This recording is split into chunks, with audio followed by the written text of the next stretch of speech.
Good morning, good afternoon, good evening, wherever one is watching this Women's Parliament. The Women's Parliament held here in Cambridge on Thursday, the 8th of December, 2022, sits in Cambridge in order to demand that the world ends violence against women and that all women are able to claim, to establish, to have economic independence. We demand a Women's Bill of Rights. The motion that we are considering and debating today is that on Thursday, the 8th of December 2022, during the United Nations 16 Days to End Violence Against Women, in the shadow of the United Nations acknowledgement that every 11 minutes an intimate partner or family member kills a woman or girl, and that when killing by strangers or non-intimate partners or family members is included, every 5 minutes a man kills a woman or girl somewhere in the world. This Women's Parliament, one, stands together with the United Nations Secretary General in the initiative Unite by 2030 to end violence against women, and with the United Nations marking the 16 days under the theme Unite Activism to End Violence Against Women and Girls. Two, calls upon all governments, national, devolved and local, to take a leading role in ending violence against women, going beyond empty words and shibboleths to targeted, practical programs designed to work towards changing the dynamics that underpin violence against women in all its forms.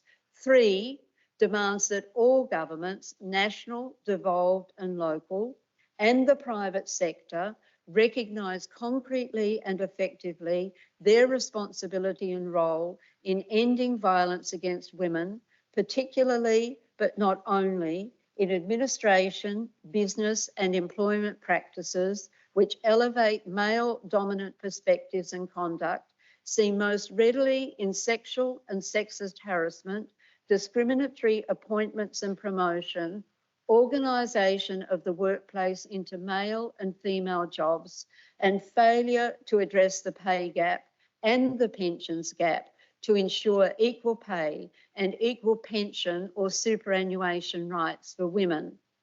Four, recognises that the United Nations Convention on the Elimination of All Forms of Discrimination Against Women, known as CEDAW, outlaws both direct, unequal treatment and indirect, so-called equal treatment discrimination between women and men in all aspects of life, including in education and training, employment, facilities, goods and services, accommodation, membership and activities of clubs, administration of laws and programs, and the media, and that unless and until the provisions of CEDAW are fully and effectively implemented by introducing a Women's Bill of Rights, violence against women in all its forms will continue without a real effective chance of being ended. Five, notes that CEDAW was signed by the United Kingdom in 1981, ratified by the United Kingdom in 1986, the optional protocol agreed to by the United Kingdom in 2004, with ratification committing the government to advance, protect, promote and fulfil the human rights of women under all circumstances, including ending violence against women, the United Kingdom thereby giving an undertaking to incorporate the principles and provisions of CEDAW fully and effectively into domestic law. Six, observes that despite this commitment and undertaking, legislative recognition by domestication of CEDAW is not yet realised, and there remains no full and effective recognition and a legislative provision, nor substantive equality in practice between women and men in the United Kingdom today, in the absence of which women remain vulnerable to violence, including predatory and coercively controlling conduct at home, at work, in education, and in public places, including public transport, in accommodation, and in provision of services. 7, we note that violence against women is worsened by disastrous austerity measures introduced in 2010 and added to by successive governments, including the present government's budgeting, particularly but not only in relation to soaring energy costs, impacting particularly upon working class women, women with a disability, Black and minoritised women, older and younger women, so that few, if any, women are not differentially impacted by these measures, rendering them more vulnerable to violence in all its forms. 8 refers to the motion of the Women's Parliament passed unanimously on International Women's Day, the 8th of March 2022, endorsing its provisions, in particular, but not only, by reference to the Abortion Act 1967, which requires serious amendment, the Equal Pay Act of 1970, the Sexual Offences Act of 2003, the Equality Act of 2010, and the Domestic Abuse Act of 2021, which to some extent, though inadequately, provide increasing legislative recognition of the imperative to ensure equality for women and girls, which lies at the base of ending violence against women, but these acts do not.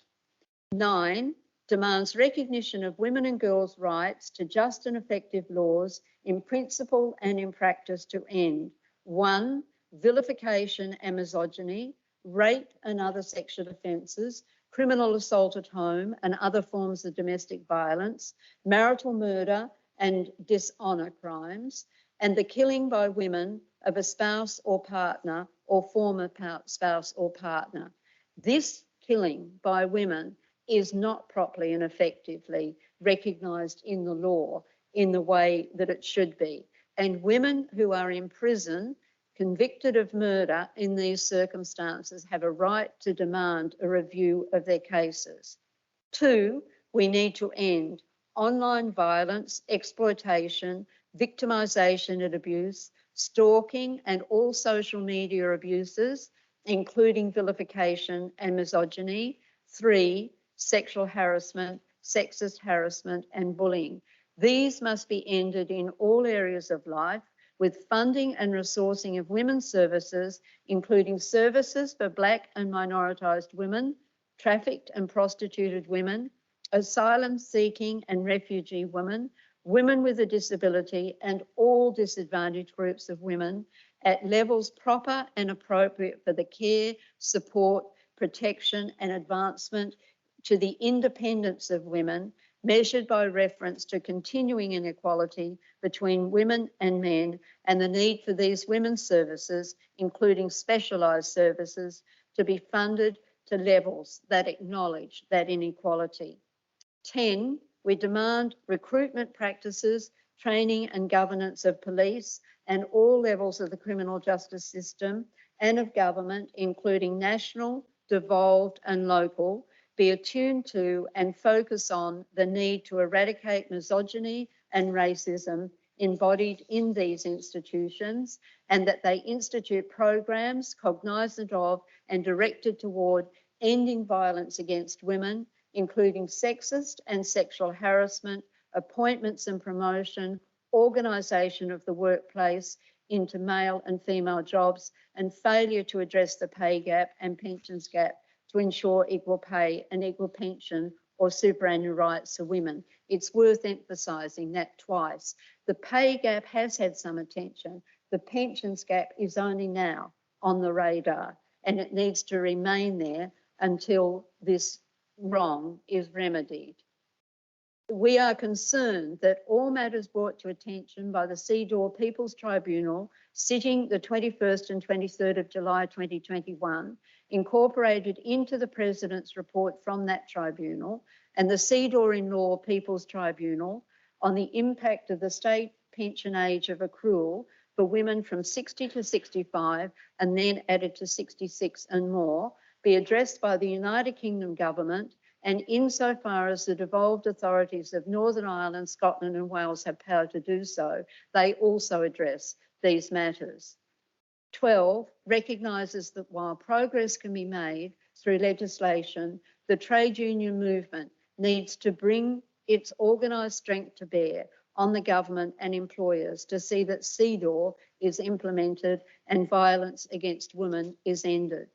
Thus, this Women's Parliament calls on 1, the United Kingdom Government and devolved assemblies of Northern Ireland, Scotland and Wales, insofar as the devolved assemblies are able to do so, 1, to acknowledge and honour the demands and concerns of the Women's Parliament referred to at paragraphs 1 to 12 hereof by implementation to end violence against women and girls and to advance women's economic independence, and 2, where paragraphs 1 to 12 refer to the private sector, police, the criminal justice system and institutions, take steps to ensure their implementation, including by transposing the provisions of CEDAW, including its general recommendations, into domestic law as a Women's Bill of Rights, incorporating the provisions of the Equality Act 2010 insofar as they relate to women and girls,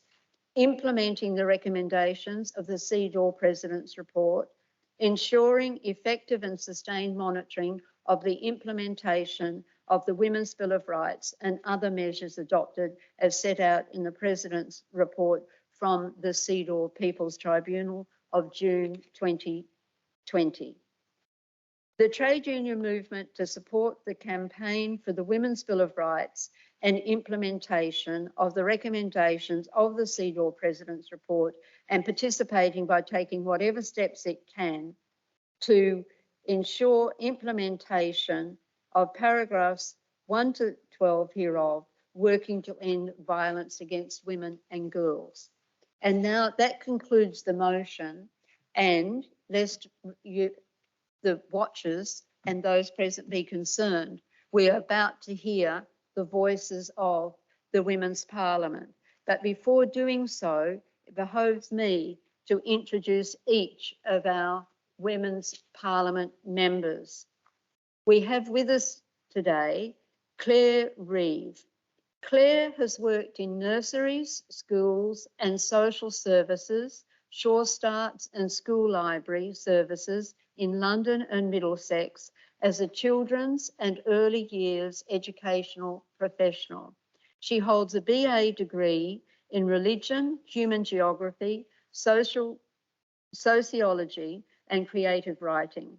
She's a passionate advocate of neurodiverse ADHD autistic women and girls. She has a diagnosed autistic teenage daughter, and Clare is a self-diagnosed ADHD with autistic traits and 2 neurodiverse sons. Clare also has spina bifida with medically treated chronic pain, and her interests include a demand for more recognition for neurodiverse females to access desperately needed health care and support. Clare is currently writing a book. Dr. Davina Lloyd was the Back to 60 NGO representative at the UN CEDAW Committee in Geneva in 2018 and 2019, presenting the case for discrimination against 1950s born women. Since then, Davina has been on the steering committee for both the CEDAW and CEDAW in Law People's Tribunals and worked with the team bringing the evidence of discrimination and the need for a Women's Bill of Rights to Parliament's intention. Stephanie Palmer is 22 years old, a recent law degree finalist at the University of Buckingham. She was born and raised in Luxembourg, is multilingual, and is an aspiring solicitor to work in the field of domestic violence. Stephanie has just completed her final exams at the University of Buckingham, so will be graduating in the next cohort of students graduating from the University of Buckingham. Mrs. Eleanor Redshaw is a Girton graduate, yay for Girton. She taught for 40 years in various schools and became Head of Humanities at Greenacre School, Banstead, Surrey. Eleanor's grandmother was a suffragette who demonstrated, was arrested, and spent time in Holloway Prison, London. Eleanor has done research into women's suffrage using many sources, including the Kew National Archive and the Women's Library at LSE. And Eleanor has a wonderful photograph, which we will put up on the screen when we go to YouTube, a wonderful photograph of her grandmother being arrested. I think it's 3 burly police officers and a very slight woman being dragged away from the railings. A proud history. Dr. Mirna Guha is Senior Lecturer in Sociology at Anglia Ruskin University, Cambridge. Her research and teaching specialisms include gender violence, social justice and policy making, and international development. She has worked on violence against women and girls across a decade, first as a development practitioner in South Asia and currently through academic research in the United Kingdom. Mirna is currently working on research to explore the vulnerabilities of Asian women around domestic abuse in Cambridgeshire. She plans to expand the study to include the experiences of minoritised women from different backgrounds across East England. Anna Kvit is a visiting research fellow at the University College London, originally from Kiev, Ukraine. Her research experience covers empirical studies of gendered impacts of the war in Ukraine and of women in the military.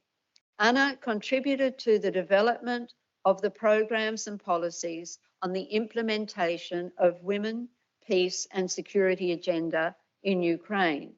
She worked for international organisations and civil society organisations in Ukraine, holding a BA in sociology from the National University of Kyiv-Mohyla Academy, Ukraine. She also holds an MA degree in global political economy from the University of Kassel in Germany. Rebecca Dennis is a career civil servant of the National Archives, Government Office Network and Department for Education with a brief spell at Cambridge City Council.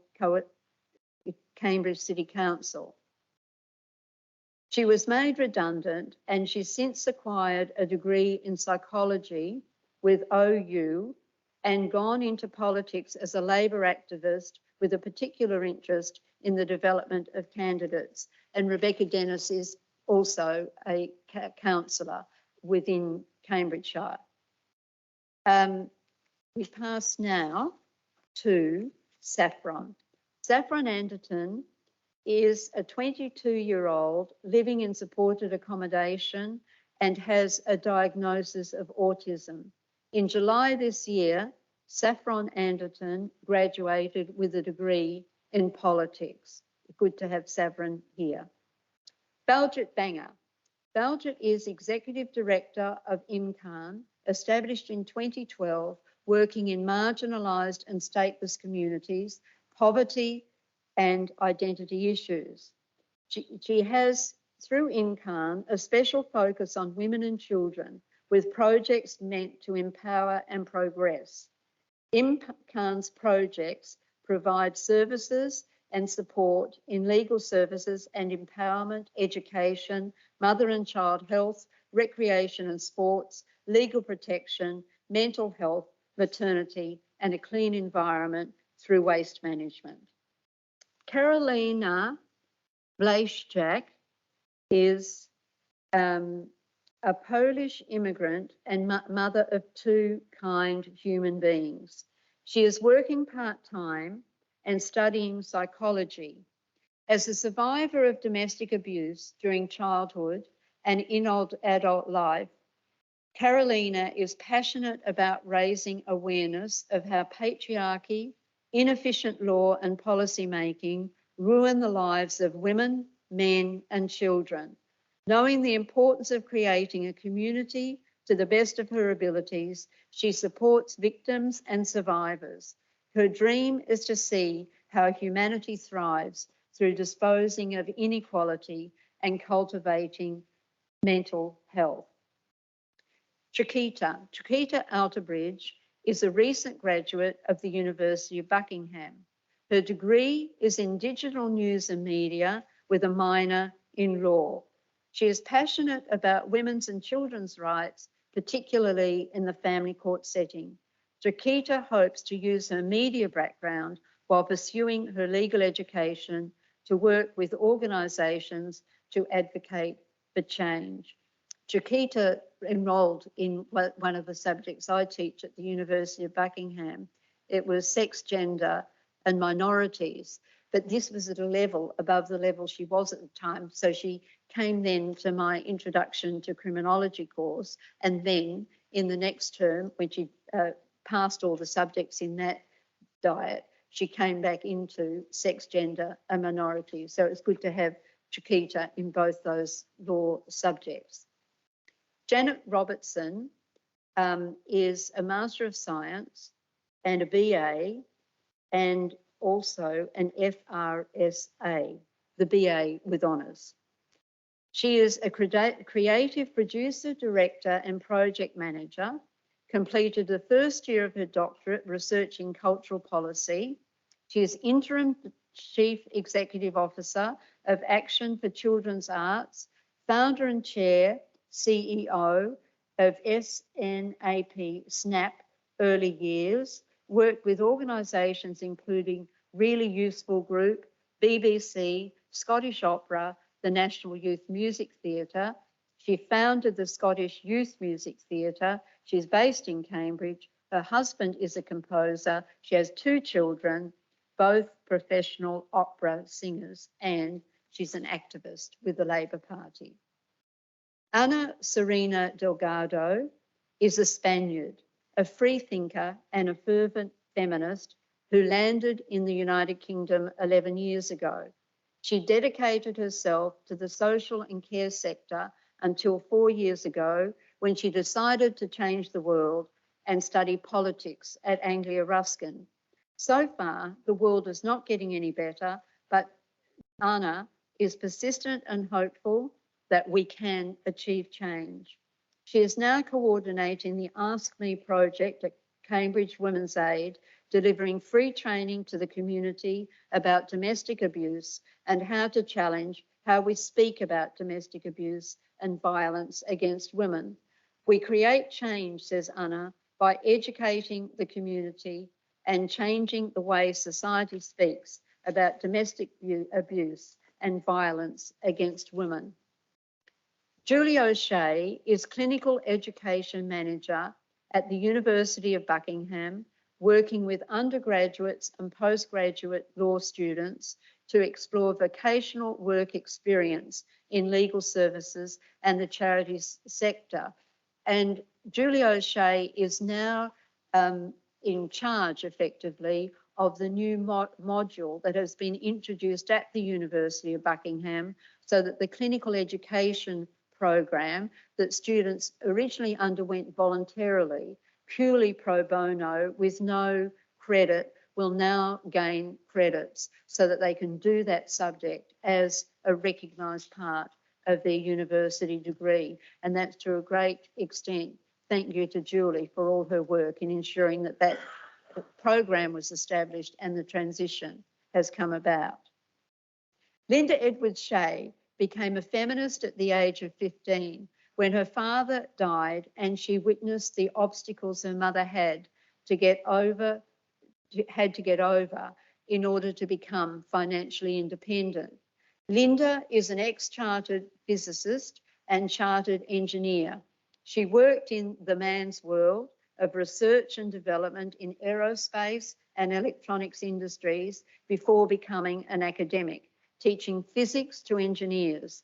After 15 years, she left and is now an actor and playwright. She is a waspy woman, having had her state pension pinched by the government with no notice. As a result of that injustice, she turned to politics and is currently the mayor of a town council in rural Lincolnshire. Just as a quick background, in 1995, the State Pension Act was changed, brought in an effective change so that the age when women gained the pension at 60 would go up to the age when men gained the pension at 65. It was put forward as an equalisation measure, but there's no doubt that the way that the measure was implemented, even if it could be accepted as a legitimate government measure, was disproportionate in that it impacted only on women born in the 1950s, in that they were the cohort that suffered the blunt edge of this change and have suffered thereby direct discrimination. Dr. Cynthia Umezulike is a human rights lawyer, activist and lecturer in law, formerly with Birkbeck University, London, and now the University of Buckingham. She has a double master's degree in law from Queen Mary University, London, a PhD from Birkbeck University, and she's focused on intersections of human rights law, medical law, and ethnicity. She is the founding director of Human Rights in Fashion Centre, London, and convener of the International Conference on Human Rights, Sustainability and Climate Change. Her interests focus on climate change and as a human rights issue, specifically impact on socioeconomic welfare and living conditions of humans. Cynthia previously worked as Global Head of Legal and Governance at Diamond Hanger Aviation. She is currently she independently consults for third sector organisations on best practice initiatives in applying human rights due diligence to supply chains. Kate Viscardi is a retired university lecturer in engineering and now an occasional contributor to the East Anglia bylines. Google East Anglia bylines and you'll find really interesting, valuable stories, timely. Before that, Kate was head of the Women Engineering Centre, having been lead researcher on women in engineering for the Engineering Industry Training Board. And now to Natalie Turney, who is a lecturer in law at the University of Buckingham, her principal areas of expertise being company and insurance law, and she is a keen speaker on corporate social responsibility. Recently, Natalie appeared in Zurich for the International Insurance Law Association to discuss corporate environmental responsibility, and she became a member of the Women's Parliament earlier this year on the 8th of March 2022 to discuss the importance of representation of women in companies and in corporate policies and decision making. So I think that that's the list that we've got at the Women's Parliament today.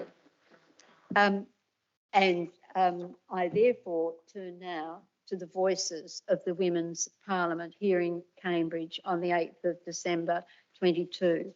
And I would invite Eleanor Redshaw to introduce the Women's Parliament speakers. Thank you. My great pleasure to be opening the debate today. This time I am dressed as a suffragist in their colours of red, white and green. The suffragists started asking for votes for women in 1866, when the first mass women's suffrage petition was presented to government, long before suffragettes came on the scene. In 1867, Sir John Stuart Mill led the first debate in Parliament on women voting. to no avail. The National Union of Women's Suffrage Societies was formed in 1896, amalgamating 449 groups, and Millicent Garrett Fawcett became their leader. She is depicted on the first female statue in Parliament Square, unveiled in 2018, and I was there that day. The suffragists believed in the power of persuasion, lobbying MPs, peaceful demonstrations, rather than forcing the issue with violence. They aimed the common cause, and the suffragists held meetings in their homes. But the working class women could not attend these because they were in the factory or teaching or in service in a big house. Well-dressed ladies spoke at larger gatherings in public halls and open spaces. Only in the early 20th century did the women take to the streets for their famous parades. In February 1907, the NUWSS held the Mud March, when 3,000 women took part in the largest open-air demonstration ever held.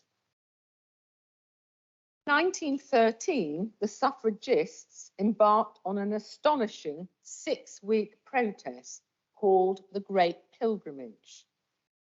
Rich and poor, young and old, defied convention, risking jobs and family relationships, to walk from 16 different areas around the UK to London, to persuade the country to listen to them. Other famous campaigning suffragists were Lydia Becker, Ray Strachey, Eleanor Rathbone, and Mary Lowndes, who created the banners for their marches.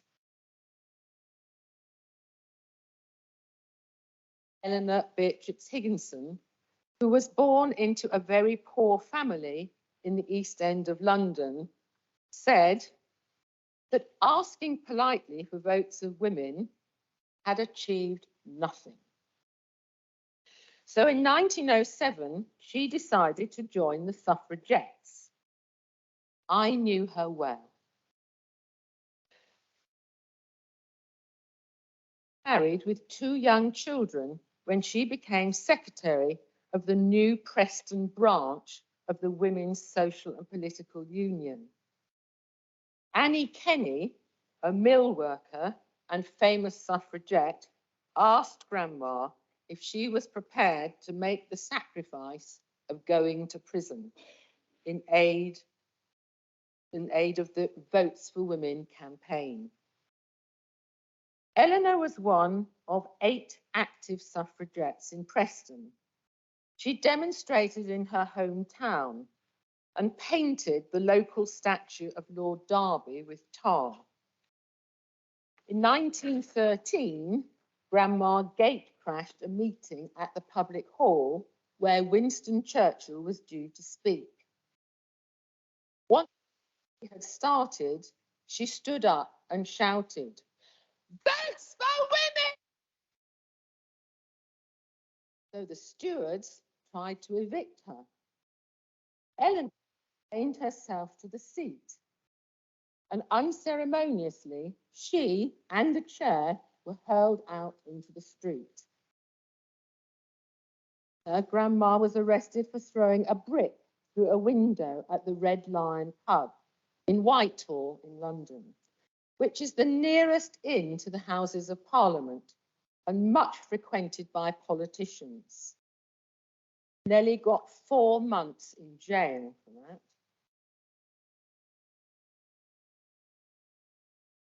May the 21st, 1914, Eleanor joined Emmeline Pankhurst and 200 other women in a procession down Constitution Hill to present another huge petition to King George V at Buckingham Palace. They were mounted policemen and rough Whitechapel police with their batons drawn. The gates were, and the march became a riot. This is the famous newspaper photograph of my grandmother being arrested by 4 policemen, 1 mounted policeman.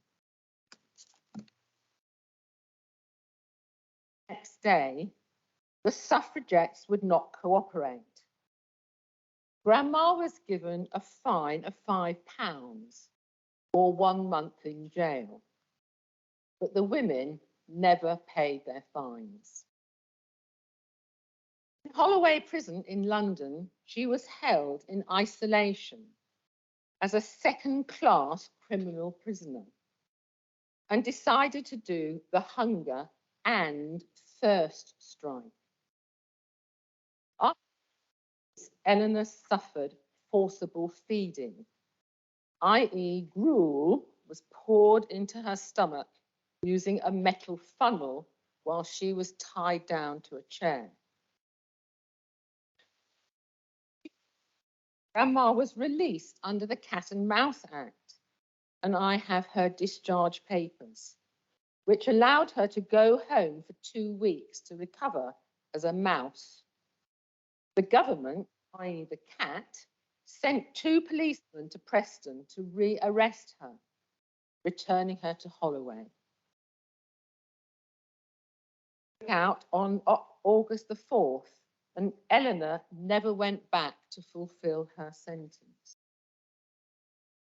The Regulation of the People Act 1918 gave some women the franchise.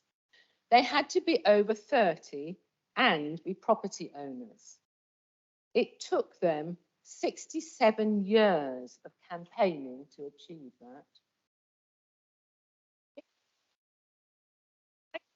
Eleanor Higginson went through hell, along with 1,300 suffragettes who were arrested and many jailed. Emily Davison sacrificed her life in order to promote votes for women on an equal basis with men. But started earlier than the suffragettes, and they actually went on longer during World War II, continuing their campaign for votes for women. That was 100 years ago, and we still have a long way to proceed. So I support the motions. Thank you, Eleanor. And now I'd like to invite Janet Robertson to address the Parliament. Thank you. I would like to address the issue of women's financial independence. So the barriers to financial independence faced by women in our society are complex, as we've heard here today. It's a fundamental need to live a fulfilled and positive life that everyone deserves to do. Financial independence is fueled, or lack of it, is fueled by a lack of equality, of opportunity, of accessible education, of job security, of low-paid work driving debt reliance, of our biology and our dependence on partners, and the social expectations within our communities for women to fulfill caring responsibilities that drive us to compromise our lives, and by extension, often our children's futures. I'd like to focus on the inflicted on women who need to access childcare in the UK as a whole, but more specifically in England. Women who need choice. Can I afford to work? To contribute to its well-being, where employers are crying out for staff across almost every sector, this is a shocking question. It's a question with one constant, sharp, clear driver: the exorbitant costs of childcare, of early years provision in the United Kingdom. Childcare is now usually more expensive than our monthly rent or our mortgage payments, With levels of rent increases and hikes in those payments we have had to endure in recent months and years, that statement has a profound resonance. The narratives from online blogs like Mumsnet, the lobbying group Pregnant Then Screwed, to every national newspaper in the land and even the BBC, all call out the unfairness of this cost burden and the limitations it puts on women. But they never seem to unpick why the costs are as they are. Why do we have some of the highest childcare fees anywhere in the world?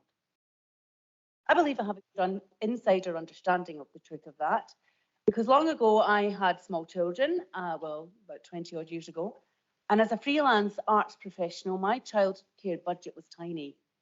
But I did find an excellent nursery in Cambridge. It was in fact the first nursery in the city, founded by women trained by Maria Montessori, and it supported the very first women who came here to study. And that nursery provided me with affordable and excellent childcare. When the lady who then ran it decided to retire, as the arts mum who'd volunteered support there, and as the artist with no budget whatsoever to find anywhere else, it was easiest for me and my husband to take over the business and keep it going. We did that, and it's continued to grow across the region in the past 23 years. So I have a good view of the issues here. The core of the problem then sits squarely with government. The front line of early years care provision in the UK has been underfunded by successive governments for decades, while the costs of the sector have faced and seen an exponential rise. The very existence of good, local, reliable childcare that's not delivered by a corporate giant is under threat, with hundreds of private, voluntary and independent early years settings closing in every area of the UK every week of the past year. The options for women to find the care they need are rapidly disappearing. Let me break down what that funding means. And for much of this detail here, I must thank Cheryl Hadland, the Chief Executive and founder of the Tops nursery chain. Cheryl made an excellent presentation at a very recent Westminster All-Parliamentary Party group on childcare and early education. And it's from that I offer you these facts and figures that help illustrate the problem. So the costs that are faced. Settings in Wales and Scotland are exempt from business rates. Not so in England. Here we have to find between 14 and 16,000 on average per year to cover those rates. Wage costs for early year staff have increased by around 21% over the past 3 years, just to keep up with market forces and the ever-decreasing pool of human resources. The Consumer Price Index puts inflation about 9.9%, while overall early years costs have gone up by 14.2% year on year in the last 3 years. And then we have the comedy of the utilities. This year, gas costs are 330% higher and electricity 373% higher than the year before. It's almost unimaginable. Private, voluntary and independent childcare settings have no ability to charge VAT. Good for parents, that would make the bills higher, but we have to pay VAT and we cannot claim it back. They will not classify us in a way that makes it available to us. On the other side, then the funding. Free childcare is on offer. Funding for the early years sector could be entitled Why the Free is Not Free. The government offers private, voluntary and independent early years settings around £5.17 to £5.69 per hour for 2-year-olds that qualify, and £4.15 to £4.52 per hour for 3-year-olds plus. The maintained sector, meanwhile, is paid between £6 and £8 an hour for the same service per pupil. They have no business rates, they are exempt from VAT, they have limited hours of opening, they have capital funding and investment in their sustainable infrastructure. We have none of that. Why is this so unfair? Every single free hour is underfunded for every single child who claims it. So settings have no option other than to find ways to make up that loss, resulting in high charges to parents. It's a government-made problem. Government is paying its own maintained sector. So if you like, it's paying itself 50% more than it offers the private and voluntary sector for the same 3 hours. That loss is over £2,000 per year per child. So a small setting with maybe 20 children claiming the 3 hours needs to make up £800 per year just to stay afloat. And that's not counting the impact of the VAT and the business rates, etc. Childcare charges are at the levels they are because government is not paying its share of the costs. The offer it makes to parents actually impacts on any business. It's not paying those costs. And women are the victims of this unfair and damaging approach. It's not the providers who are making the hedge fund manager profits. That's not a true thing at all. It's an unjust system that keeps the wages of women working in it within it depressed, and the fees charged to the women who seek to use the service overinflated. These rates offered to the private, voluntary and independent sector have not kept up with inflation, and while record investment in early years has often been heralded as evidence of government commitment to the sector, more money is not the same as enough money. We need honest conversations and positive action to implement the simple solutions needed to fix this. Balance the funding fairly. Cut the early years business rates obligations in England. Make early years zero rated for VAT. There's so much evidence already available to support these changes that would not be difficult to enable if the will to support women was real. If that was real, they would have been made years ago. Other countries make success of their early years provision. Why can't we? We need to implement a Women's Bill of Rights now. It's our legal obligation and our government needs to be held to account. I support this motion. Thank you, Janet Robertson. Thank you. So I'd now like to introduce Dr. Natalie Turney. Thank you, Natalie.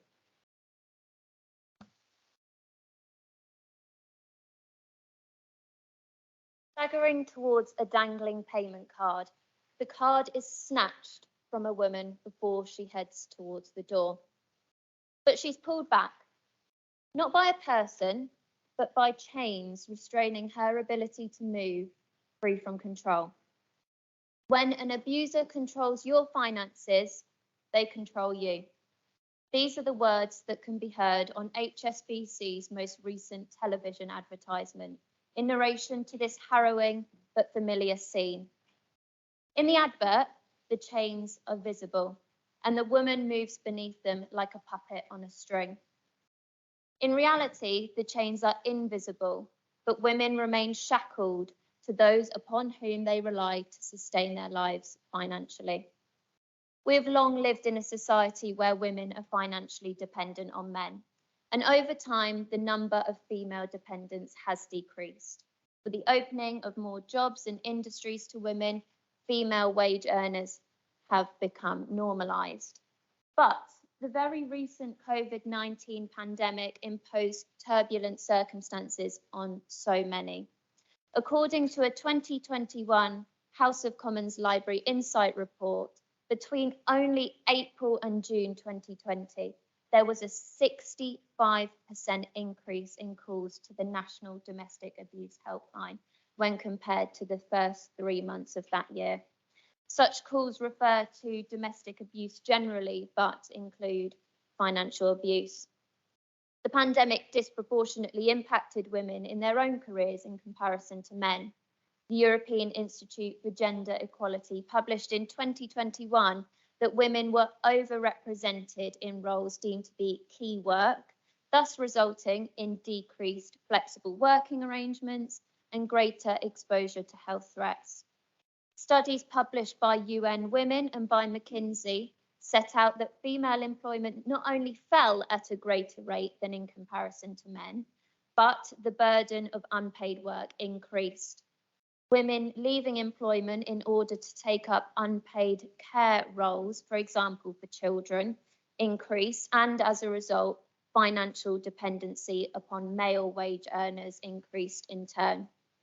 It is imperative that this disproportionate impact be recognised and companies work to ensure that this is not a continuing legacy of the pandemic.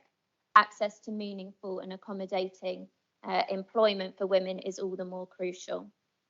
But the issue of financial dependency does not stop there. For some time, the gender pay gap has been recognised as a source of inequality between men and women in employment. According to figures released through the government's gender pay gap reporting system in early 2022, on average, women are paid 90 pence to men's earned £1, where the average increases for women is typically due to an overrepresentation of women in lower paid industries, such as health and social care. And there are many contributing factors to this, such as career breaks, often taken by women who leave employment to raise children. With this delay in progress and development often comes financial reliance, and with this interruption to wage earning, we see disruption to pension payments, which may follow comparatively smaller pension payments, leaving women in a more vulnerable position in later life and exposing women to old age poverty. Now, companies are already largely forced into some sense of self-awareness when it comes to confronting the gender pay gap. As of 2017, employers with a headcount of over 250 must comply with regulations in respect of gender pay gap reporting. And in making the report, there is the option to provide a supporting narrative and employer action plan. Arguably, this introspective measure could and should become compulsory. It's already the case that many companies publish their gender pay gap data alongside some measure of explanation. HSBC's recent advertisement in collaboration with domestic abuse support charities Hestia and No More is a great example of the good that companies can achieve in taking corporate social responsibility. As part of the UK Says No More campaign, safe spaces can not only be found in HSBC, but also TSB banks, Boots, Superdrug, Morrison's, Well pharmacies, and hundreds of UK independent pharmacies. Provide safe spaces for vulnerable persons, for vulnerable women, dependent upon others for basic commodities is vital. And in a cost of living crisis, heading into a cold winter could prove to be a lifeline. Companies must rise up to their social responsibilities and utilise their power to be a source of empowerment for those so desperately in need. I support the motion. Thank you. Thank you, Dr. Natalie Turney. And now may I call on Karolina Blajszczak, please, to present. Thank you. Good morning. Today I would like to give an account of my personal experience of domestic violence to raise awareness about the impact it has on victims and survivors. I wake up from the nightmare and I sit up startled. My damp from sweat nightgown clings to my body and my heart is pounding in my chest almost painfully. I muster the courage to check if the main door is locked for the second time this night. Holding my breath, I reach out for the metal door handle, which doesn't budge. I feel instant relief. I sigh loudly and place my forehead on the cold surface of the door. I peek through the peephole. The corridor is empty and peaceful. Still shaking, I go to check up on my daughter. Her night lamp illuminates her rapidly growing pre-teenage body. She's wrapped as a burrito in her blanket.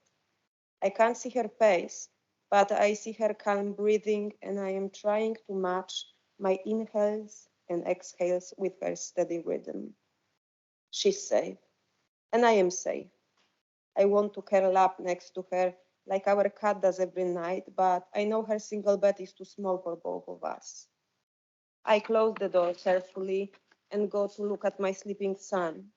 There is just 1 year difference between him and his sister, but he seems so much younger, so fragile. I climb next to him and cling to his warm back. I am searching for his slim, long hand with a birthmark on the back of his palm that will reassure me that this is real. He still has this wonderful smell of childhood. He embraces my hug barely noticeably without waking up. I need his peacefulness to be able to fall asleep again. Slowly, I begin to drift off, repeating in my head, the door is locked. We are safe here.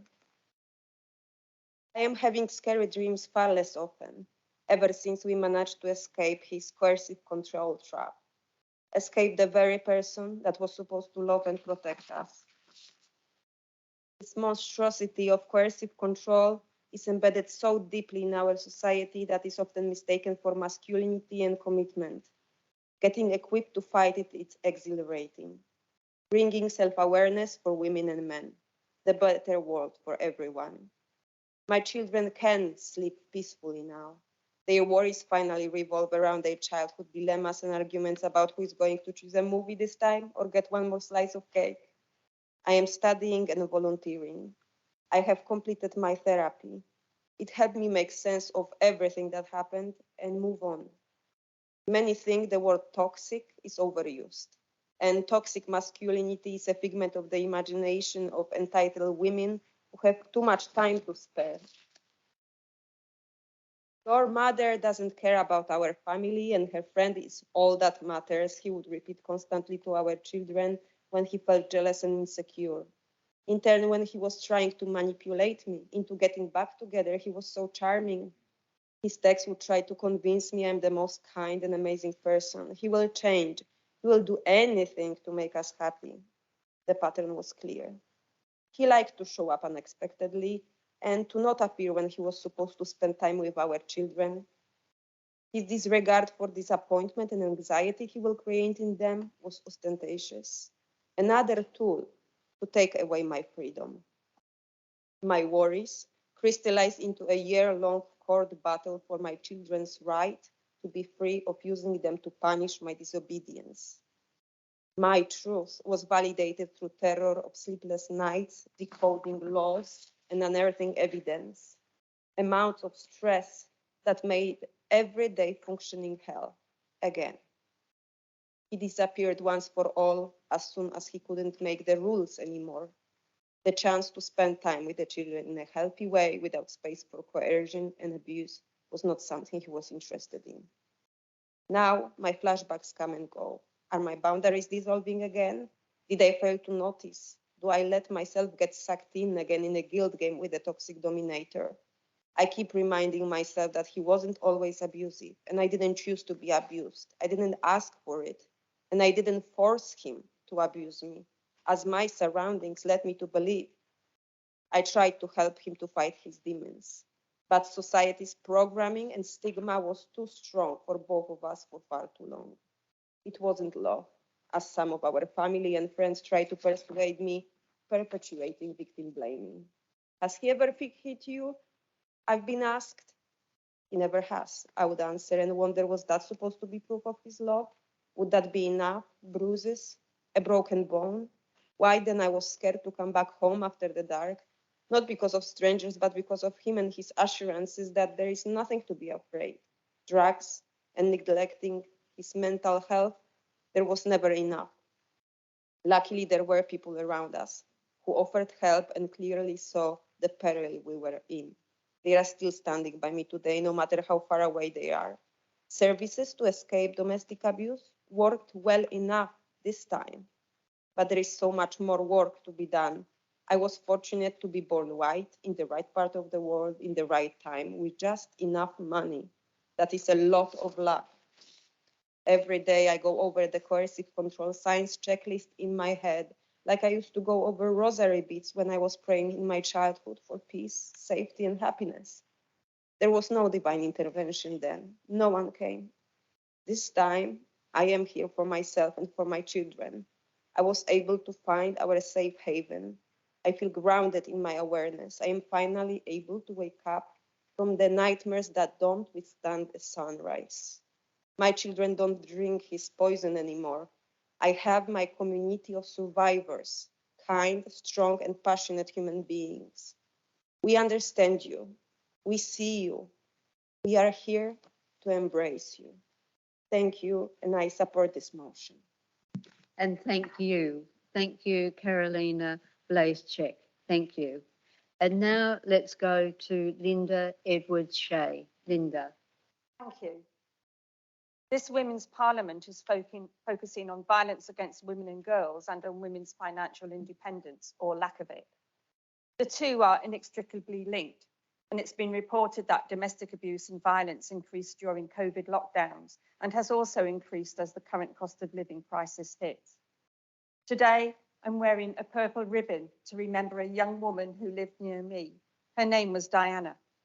In May of this year, she was murdered by her male partner. This act of violence was not perpetrated in the middle of a sink estate in an inner city hellhole, the like of which we see in the more lurid imaginings of blockbuster gangster movies. Indeed, This act of violence was perpetrated in a quiet street in a small market town in the middle of rural Lincolnshire. That violent act was widely reported in the press as a murder-suicide because after murdering her, Diana's partner killed himself. I find the term murder-suicide troubling. People were shocked and appalled, of course, that such a crime could happen here in our beautiful small town. But where is here when it comes to violence against women? There is no one here because, of course, it happens everywhere. We are living through a pandemic of violence against women. The opening paragraph of the motion we are discussing today states that every 11 minutes, an intimate partner or family member kills a woman or girl. Every 11 minutes. Just think about that for a moment. In the time it takes for us to hear one or two short speeches, a woman or girl will have been murdered by a partner or relative. Women who are victims of this terrible crime are being murdered by people they know, and those people are usually men. Murder of this nature is surely the ultimate act of misogyny. The paragraph goes on to state, when killing by strangers or non-intimate partners or family members is included, every 5 minutes a man kills a woman or girl somewhere in the world. Every 5 minutes. That equates to over 100,000 deaths a year. When I described these extreme acts of violence against women and girls as a pandemic, I meant it. As a nation, we witnessed the aftermath of the murder of Sarah Everard by a male stranger. He happened to be a serving police officer at the time, and consequently, police forces have come under more scrutiny as a result of this one violent act than ever before. Would that scrutiny have occurred if women in their hundreds and thousands had not taken to the streets? In the case of the murder of Sarah Everard, women met on Clapham Common in London as a tribute to Sarah and to protest against her murder. That peaceful vigil turned into a nightmare when the police arrived and broke up the crowd, dragging women away and arresting them. Thus, an incident of extreme violence against an individual woman led to violence against many women. Where does this misogyny stem from? I believe misogyny is built into our societal norms. I do not mean that it's normal to murder, but I mean misogyny is long-standing and embedded in our cultural life. In other words, I'm suggesting it's part of our culture. It's a historic norm that we've hung onto. I believe there's a scale of misogyny, from extreme violence at one end to casual everyday sexism at the other. How is it that here in the UK we had the Equal Pay Act in 1970, yet 50 years later we still don't have equal pay? How is it that women fleeing domestic violence can lose their homes? Why are perpetrators allowed to keep their homes, but the victims are not so privileged? Why do we as a society condone so much domestic abuse or turn a blind eye to it instead of arresting, prosecuting, convicting and punishing the perpetrators? Why is that? There's clearly something wrong somewhere.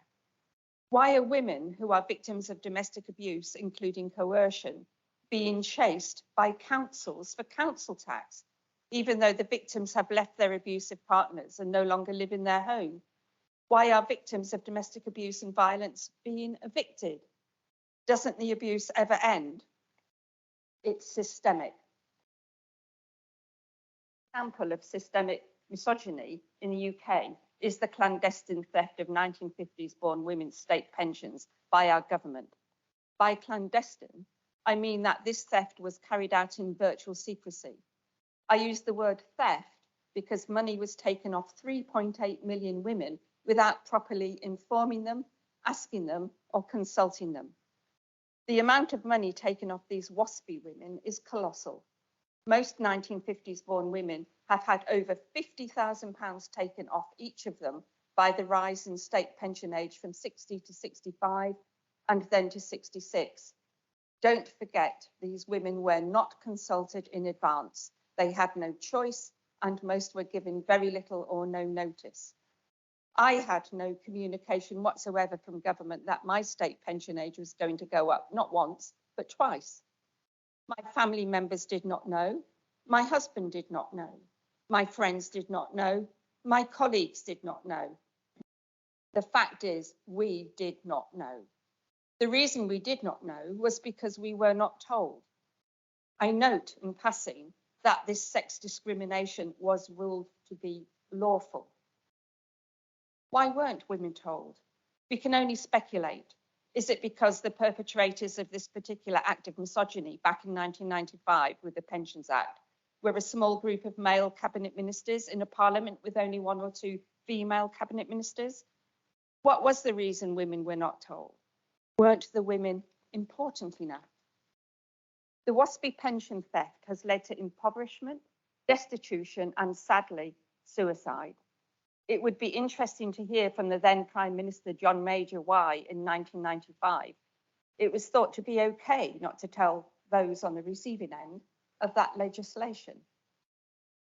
What was so astonishing at the time was the ridicule and derision heaped on the 1950s born women. From social media to the floor of the House of Commons, we were repeatedly told we were lying. This was a common allegation when we 1950s born women asked for redress because we had not been told. One MP stood up in the chamber of the House of Commons and essentially said his wife was okay, therefore the clandestine state pension age rise was okay too. Every pensions minister since the formation and rise of the WASPy movement and campaign group has said the women were told. We were not. From my observations over decades of the way women in the UK are disadvantaged has led me to one conclusion. Misogyny is here and it's in our own government. There is institutionalised misogyny within the UK government. Enough is enough. We need CEDAW to be fully implemented. We need a Women's Bill of Rights now. I support the motion. Thank you. Thank you, Linda Edwards Shea. And I now call upon Saffron Anderton to address the Parliament.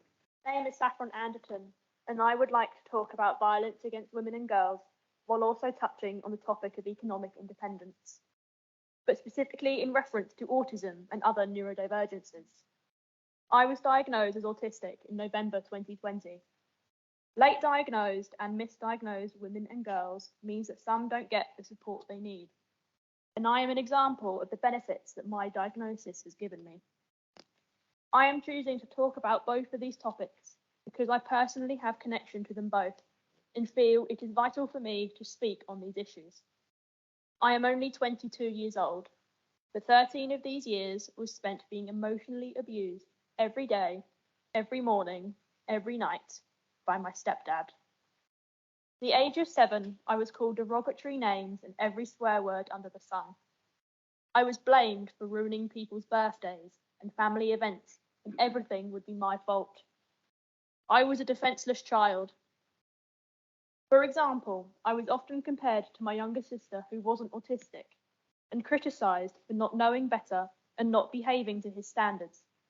No one came to my rescue. I had no one to protect me. Although I was undiagnosed, nothing can excuse his behaviour and his abuse of me and my different way of thinking. He wanted me to think like he did. He would lecture me on not speaking suitably to his standards despite my adamant protest that I just couldn't. He was constantly frustrated with me when I couldn't do something or my behaviour didn't match with what he thought I should understand and be able to do. This lecturing would escalate to a one-sided argument, verbal abuse with often the threat of violence.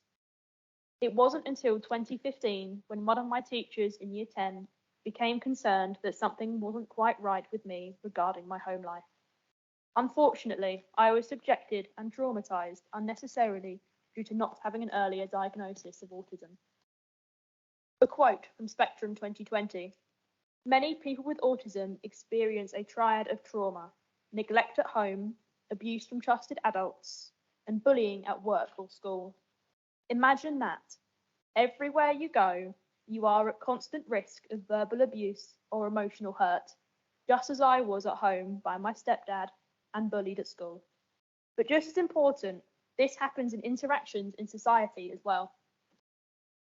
When I received a copy of my autism diagnosis report, it stressed that I was a vulnerable adult due to not being able to process situations correctly. Of course, this will vary for all autistic people, but the general thinking is that we are more at risk because we cannot fully process people's intentions. I am logical, naive, and gullible. I don't understand humour or sarcasm. I am therefore at risk of being manipulated, taken advantage of, and being emotionally distressed.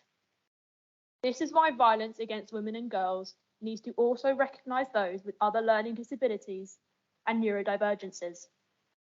I know that my reaction is to freeze, hence the vulnerability. I know that I also become less protected when I wear my headphones. How would I know if someone is coming up behind me or following me? My headphones keep me safe from sensory stimulation, but puts me in danger of being defenceless. I have to protect myself, not only as a woman, but as an autistic person. Moving into adulthood, I'm starting to heal from my trauma. I have managed to move out of the family home and now in supported living. I continue to experience a huge sense of injustice about the toll this has taken on me emotionally. I have a degree in politics, which I am proud of. My CV says that I am autistic, yet I face a backlash by people who tell me to not state that I am autistic. I absolutely disagree. One shouldn't have to hide their autism. Autism is impossible to disguise. In my current search for employment, I tick a lot of boxes on inclusivity and diversity, but autism is still being stereotyped in the workplace. In 2021, the Office of National Statistics published data on employment, which shows that the disability employment gap is wider for autistic people, with only 28% in employment compared to people with a disability of 53%. It is correct that not all autistic people can or want to work, but many do. I am one of those people. Society needs to continue getting past their judgment and views on autistic people in the workplace. I'll finish by saying that this is my story. Not all autistic people will match my views or experiences, but I am one of many autistic people that want society to progress, to accept, and to look at the perspective of the autistic person in regard to mainstream conversations, and especially to not dismiss autistic women and girls. We are here. I support this motion. Thank you. Thank you, Saffron Anderton, and thank you too to Clare Reeve for making sure that we could have Saffron here today, bringing her to our attention. Thank you. And now let's hear from Dr. Mirna Guha. Mirna, thank you. Everyone. Let me set the context for you.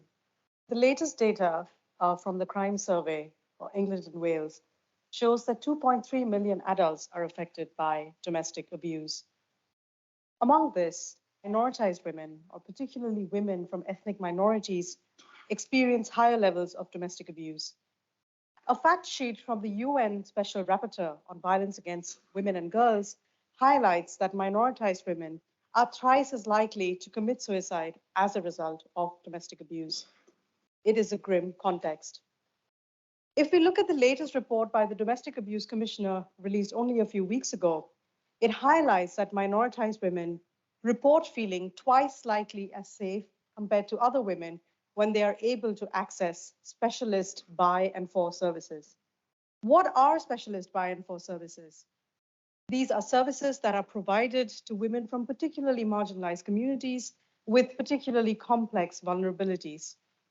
But more importantly, these are services run by women from these communities.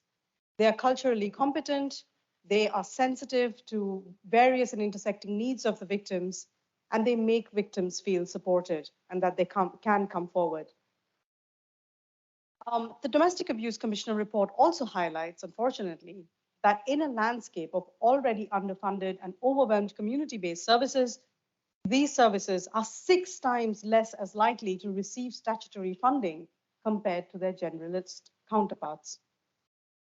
What we are seeing, therefore, is an opening up, an absence of life-saving vital support that is required by women from vulnerable sections in society. Now, services, and particularly why do minoritized women need specialist services? If we look at research from across the country that engages with victims' experiences and brings these forward, we find that minoritized women experience multiple intersecting barriers. These barriers exist within their families and communities, but they also exist in the outside world. Families and communities pressure minoritized women to stay silent, to not speak up about abuse. It's a private matter, don't talk about it. There is stigma around divorce in a lot of minoritized communities, but there is also the fear that victims have that when I step out of the community and I seek help, I will not be understood. Research shows time and time again that when minoritized women seek out support from generalist and statutory services, they are misunderstood, they feel judged, and they are racially and culturally stereotyped. This is confirmed in my own research, which is ongoing, with particularly Asian women and their vulnerabilities on domestic abuse in Cambridgeshire. As part of the research, I spoke to 15 women from Indian, Pakistani, and Bangladeshi backgrounds across Cambridgeshire. These women experienced tremendous barriers within their communities and families. They were told time and time again not to speak up, yet they sought help. However, when they did reach out, they felt judged, they felt misunderstood, they felt that their experiences were not listened to and that solutions were imposed on them rather than taking their experiences into consideration. I'll give you an example of such an instance. And this connects to our discussions around economic abuse and financial independence, the need for financial independence for women in the UK today. When I spoke to British women from Peterborough, these were women who were born and brought up in the UK. They are educated here. They have access to social and cultural and economic capital. Some of them are property earning. They have jobs. And often these women marry men who come from abroad.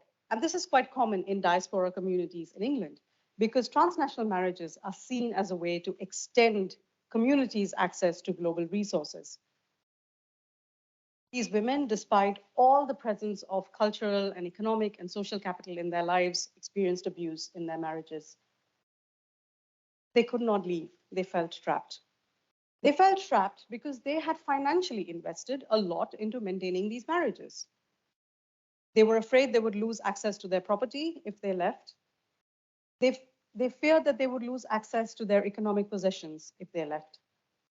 But more importantly, they also feared that leaving the marriage meant leaving or giving up their only access to their communities, which is their access to their cultural heritage. When these women reached out to services, particularly generalist and statutory services, they were often asked, but why can't you leave? You are not reliant on your partner. You have secure immigration status. You are a citizen. You are educated. You are property owning. Why can't you leave? These women could not leave. And more importantly, they could not explain why they could not leave. When I asked these women what would be the most valuable form of support for them, or in this situation, what would have been the most valuable form of support for them, they talked about the need for peer support. They said, if only I had been able to speak to a woman who is from a similar cultural background as me, who speaks my language, who understands where I'm coming from, whom I do not need to explain to my circumstances over and over again. For instance, and what these victims said, and not only in my research, but research across the country, highlights the absolute need for specialist buy-in for support services for minoritized women experiencing gender violence across the UK. This is particularly relevant to the east of England. I'm sitting in Cambridge today in this Women's Parliament. This is a region of the country where Asian communities and minoritized communities as well have had long histories of settlement. If you look at the Asian community, which is the largest ethnic minority community in this region of the country, they've been living here since the 1950s. However, Asian women and minoritized women as a whole are visibly underrepresented in local politics and policy making. They are notably absent. Therefore, I call at the local, regional, national level. And I call upon our government here in the east of England, at the council level, at the regional level as well. We must do more to support women from vulnerable sections in our society. I suggest two things that we could do as participants of the electoral process, but also calling on the governments as well. We need to promote the leadership of minoritized women, particularly in services and local authorities. Victims will come forward when they see women who look like them, speaking up for them. The second thing I recommend is that all governments at every level should have allocated, sustained funding for specialist buy and for services.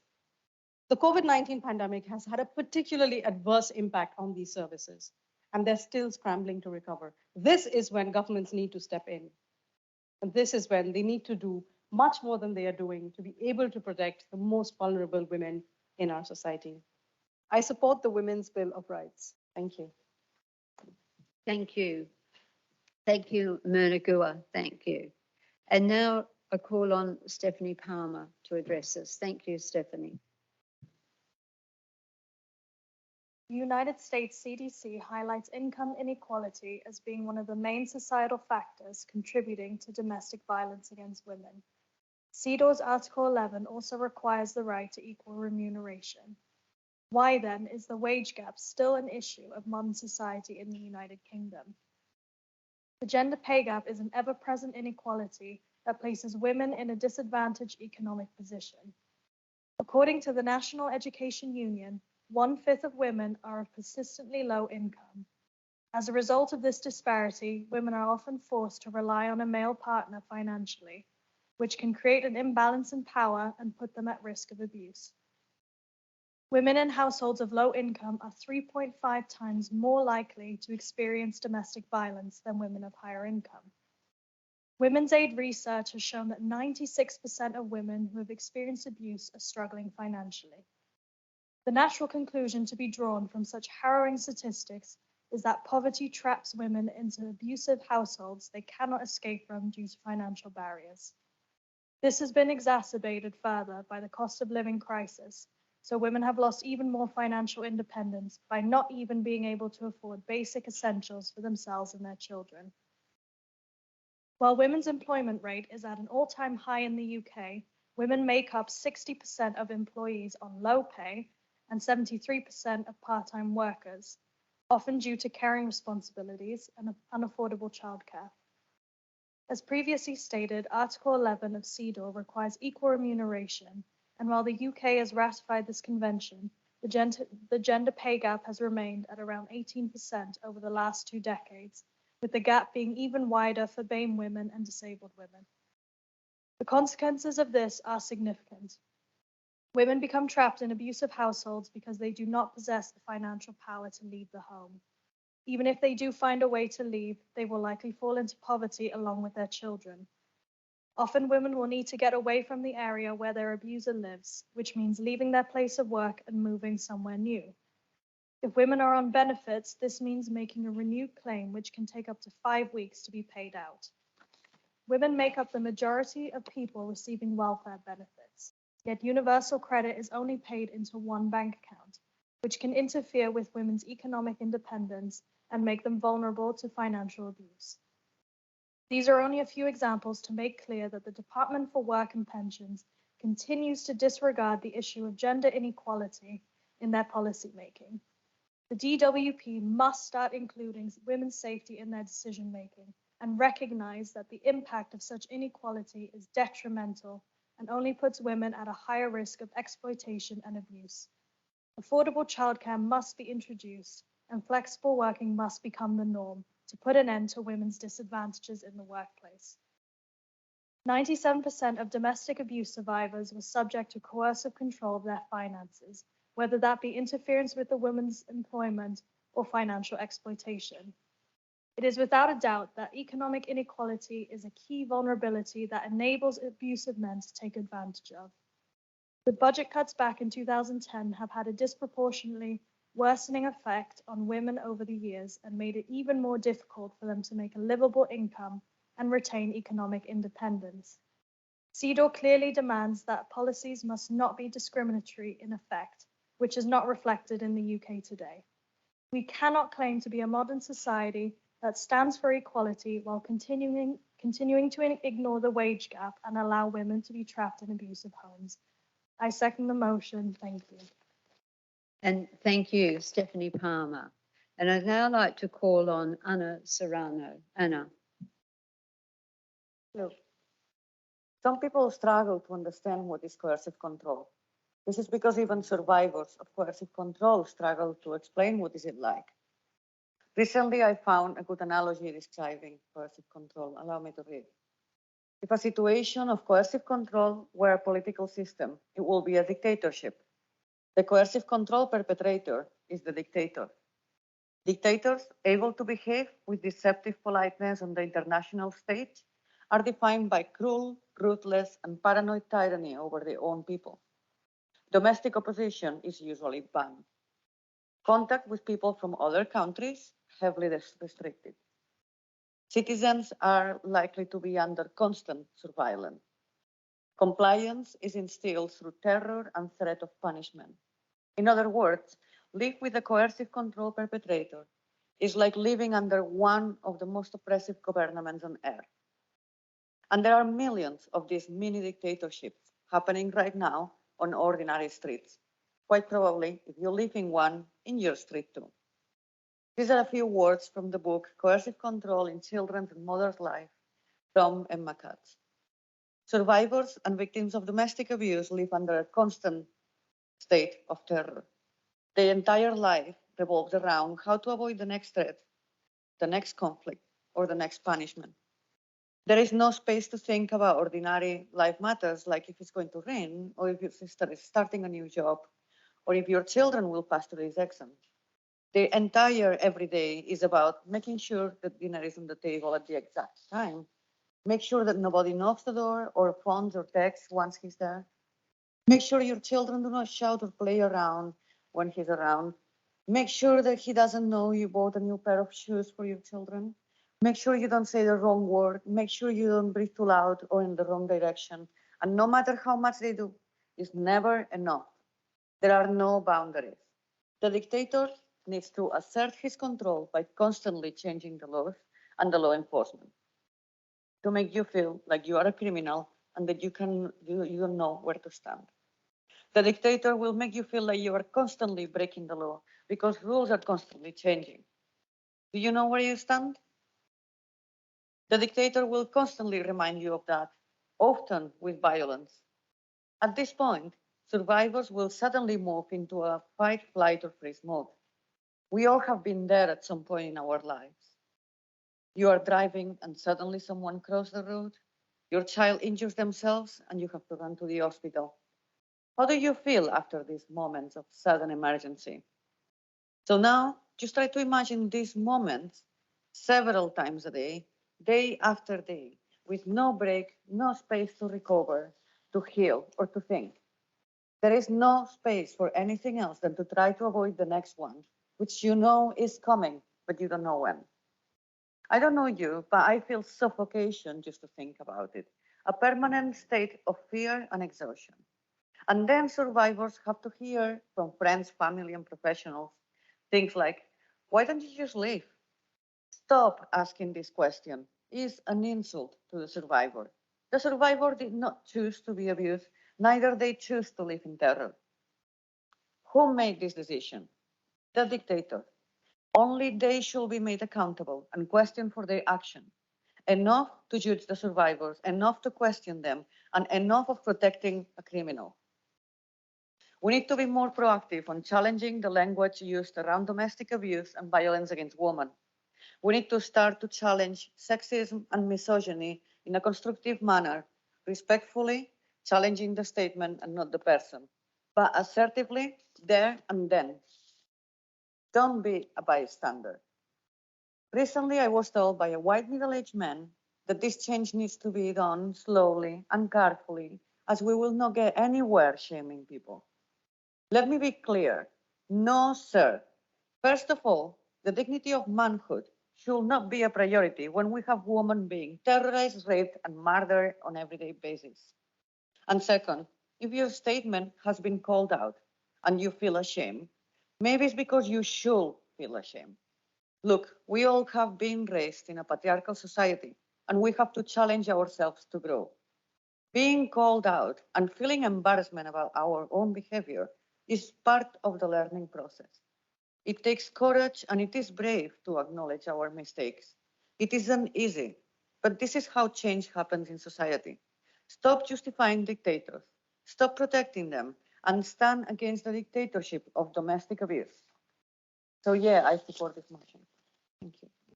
Thank you so much, Anna Serrano. And now let's come to Julie O'Shea. Thank you, Julie. Thank you. At the University of Buckingham, I work with a diverse group of law students offering vocational work experience opportunities. In particular, I encourage female students to gain as much career experience as they can with law firms, barristers' chambers, and volunteering through pro bono organisations and charities to enhance access to justice. This experience can have a tremendous impact in real terms. For the individual female student, showcasing evidence of their clinical work experience often provides, in simple terms, a welcome boost to confidence and often leads on to more significant impact, helping them to stand out from their peers, the competitive law graduate crowd.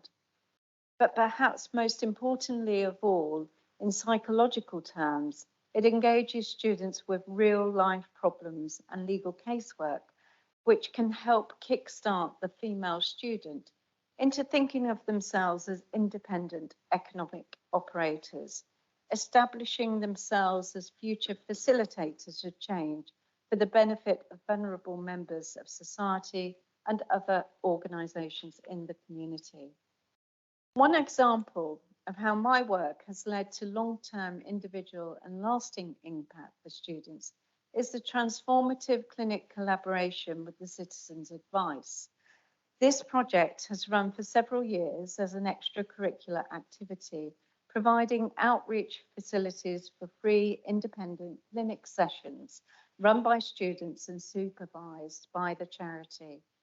Often this will be the student's first endeavour into the world of work, speaking to a client in need of help and assisting members of the general public in the local community. The success of this project has led to a new clinic module being embedded into the law degree at Buckingham, which starts next year through the support of the Citizens Advice Milton Keynes. Students will spend 1 day per week in term time working alongside volunteers at CAMK, assisting with a range of client inquiry areas involving family, property and debt disputes. Not uncommon are often underlying elements of coercive control and domestic violence. By gaining experience in multiple client inquiry areas and developing multi-dimensional transferable skills, the law student learns to become a well-rounded, client-centered and culturally sensitive individual serving their community. One of the other highlights of my work this year has been the development of the placement programme in private legal practice. Students now have the opportunity to apply to work as interns for a year at a family law firm called Southgate Solicitors, receiving training in family client services, including the beginning and ending of a relationship, children advice, and domestic violence.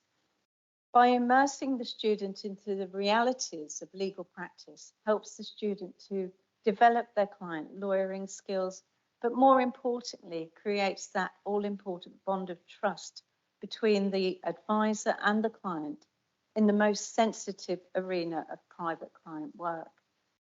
It enhances the student's belief in their ability as an advisor to listen and help address their client's safety and support needs to ultimately achieve freedom from violence. By embracing public service and helping real people face the hardships of life, I believe the university and the Citizens Advice clinic work can give female students the opportunity to evaluate the benefits and limits of various interventions in the complex problems of domestic violence. Other vocational work, such as visits to the local magistrates court, also introduces students to the support mechanisms provided by the witness service, so they can see firsthand the impact this practical and emotional support can provide. This work can often inspire students to engage in the work of the magistracy and in community education, or even instigate policy advocacy projects. By the time these young women go out into the workplace, they have received a wealth of diverse experiences to empower them and to establish and support the growth of their economic independence. And I support this motion through the clinical legal education work at Buckingham. I hope more empowered women will join forces to bring about systematic change within the legal and associated professions to advance women's economic independence and to end violence against women. Thank you. Thank you, Julie O'Shea. And now may I call on Trikeita Outerbridge. Trikeita, thank you. Thank you. Legal or litigation abuse is a form of abuse that really encompasses multiple forms of abuse as it pertains to violence against women. It is a special kind of torment that for the most part goes unchecked and unchallenged, particularly in the family court system. For abusers, it is all about power and control, but for their victims, it is about survival. As we know, intimate partner violence morphs into post-separation abuse, and litigation abuse is one of the most common tactics used by abusers. Litigation abuse is a special kind of hell because you are forced into an adversarial situation, facing an opponent who can induce fear, make you recall trauma, and who you know is capable of violence, be it emotional, physical, financial, etc. And you have to face them over and over again, whether it be divorce proceedings or child custody disputes. It can be a never-ending and costly battle. Legal abuse has a distinct intersectionality. It's emotional, psychological, and financial, and can be a form of coercive control. Instead of the fist or words or the palm of the hand being what hits you, it's a blow from the judicial system. If there are children involved, you are doing a life sentence without committing any crime, yet your abuser can have control over aspects of your life with unintended assistance from the court. The reality is that a poor judgment can ruin or even end you or your children's lives, as we've seen time and time again. The courts must recognize that when abuse is involved in familial matters, the way that abusers have access to see you, harass you, and remind you that there is no escape can be through litigation. It is a reminder that they can always get to you, and the child or children are collateral damage. A space where children's welfare is paramount. Should this not be recognized for what it is?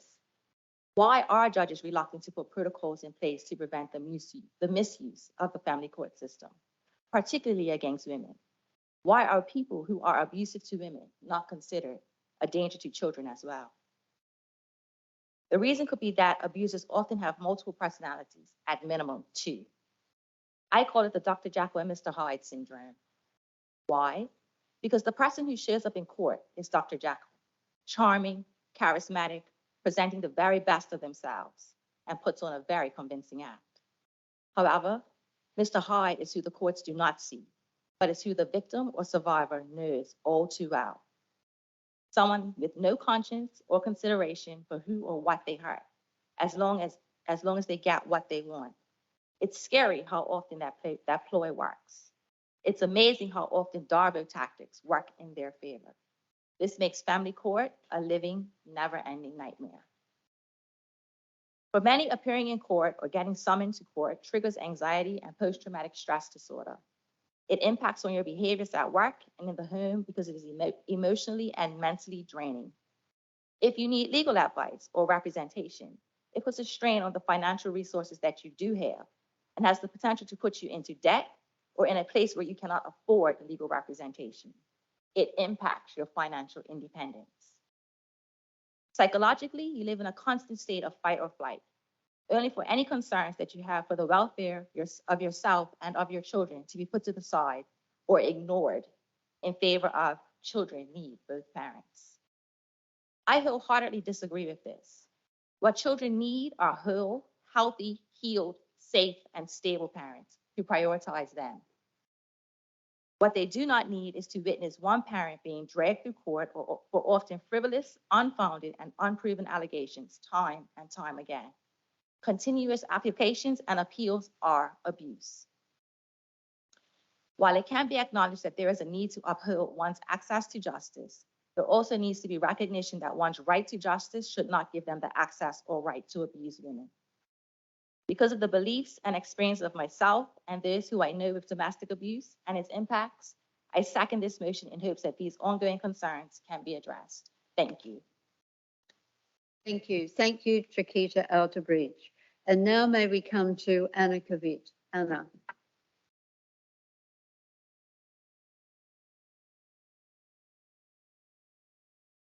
Good afternoon. We talk about the violence against women, and I must say that sadly, this is the reality familiar to women across the world. As I'm coming from Ukraine, I would like to share some insight about one of the forms of violence against women Ukrainian women are experiencing right now, the conflict-related sexual violence. It is known that during wars, rates of all forms of violence increase, that they all are interrelated, that women are more exposed to them. But sexual violence as a weapon of war is an outrageous act of violence against women. It is brutal violation of human rights and women's rights, of criminal laws and of the laws of war. During the ongoing Russia's war against Ukraine, Russian military are raping Ukrainian women and children at the occupied territories, sometimes till death. Such cases are being recorded officially by the police. The majority of victims of conflict-related sexual violence are women. They are being raped, forcefully impregnated, and used as sexual slaves. Their bodies and lives became battlefields and means for terrorizing populations and the government. Despite the outrageous character of this crime, why we know so little about these cases? Why was it recognized as a weapon of war only in 2008, while women have been falling victims of CRSV during the wars across the world for years? First of all, because these crimes are largely invisible. Women rarely report cases of sexual violence, not only because it is a traumatic experience, but also because survivors of CRSV are usually highly stigmatized. Despite all the horrors of these crimes, unfortunately, society usually has more skeptical comments and questions to the survivors than to perpetrators, which is an act of violence towards the survivor itself. Society still tends to put responsibility on survivors, on the language they used, on clothes they were wearing, and time of the day they were outside. The second reason is these crimes are invisible because many of victims do not survive them. And this crime receives less attention, also because violence against women is a structural problem that happens in all societies on a daily basis. Although the severity of this problem is different across the countries. Misogyny, discrimination of women, treating them as a lower quality people, less valuable people, not intervening into the private life, and conflict between husband and wife, or men and women, and impunity for violence against women at national and international level contribute to the proliferation of sexual violence during the war. Because if violence is a part of a man's daily life, it is likely they will commit acts of violence, including sexual violence, during the war, when the law and order break down.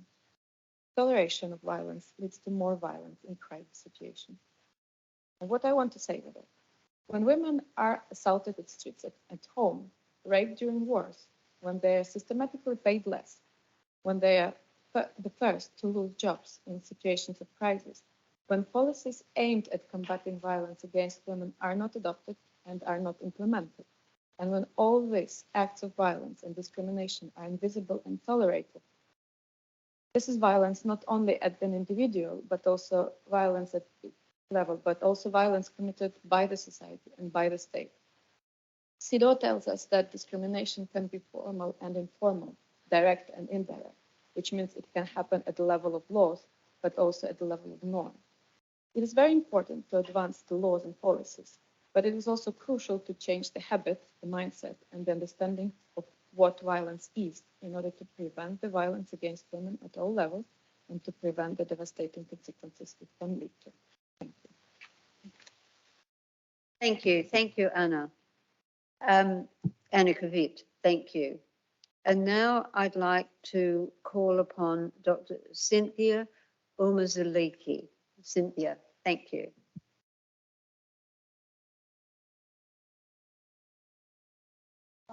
Today, I will be speaking on the role of women, economic status in the way they accept and normalize violence, particularly focused on African and ethnic minorities.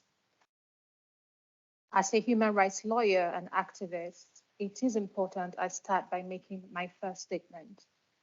Violence against women is a fundamental human rights issue, and I categorically condemn all forms of violence against women and girls, which continues to impact on their right to life, their right not to be tortured or treated in an inhuman and degrading way, their right to respect for family and private life, their right to not be discriminated against.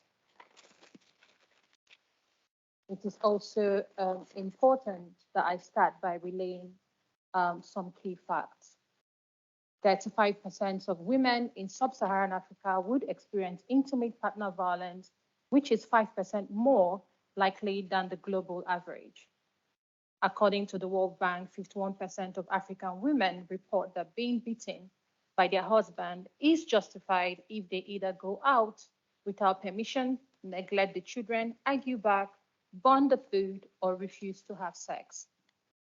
A multi-country study by the World Health Organization in Sub-Saharan Africa revealed that sexual violence is at a high in countries like Zambia, with reported cases reaching 90%, and Ethiopia 71%. Data from the Gender Equality Index report on reproductive health, employment, and empowerment states that 27 of the 30 countries in the world that exhibits inequitable gender violence are in Africa. 78% of African women live below poverty lines, and according to the UN, poverty can increase violence, and impoverished women are exposed and subjected to higher levels of violence. Now, I make my second statement. The most vulnerable, disregarded, disrespected, and violated person is an African woman with no money, education, employment, assets, or access to resources. Economic equality and safety from all forms of violence are not separate issues. They are mutually compatible.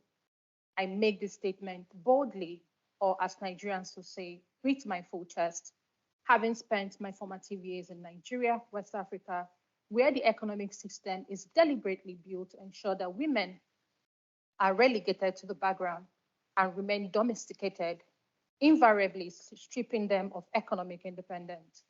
This fencing system places men as the head of the household and workforce, thereby allowing them monopolize and weaponize resources distribution, undermining employment, and financially exploiting these women.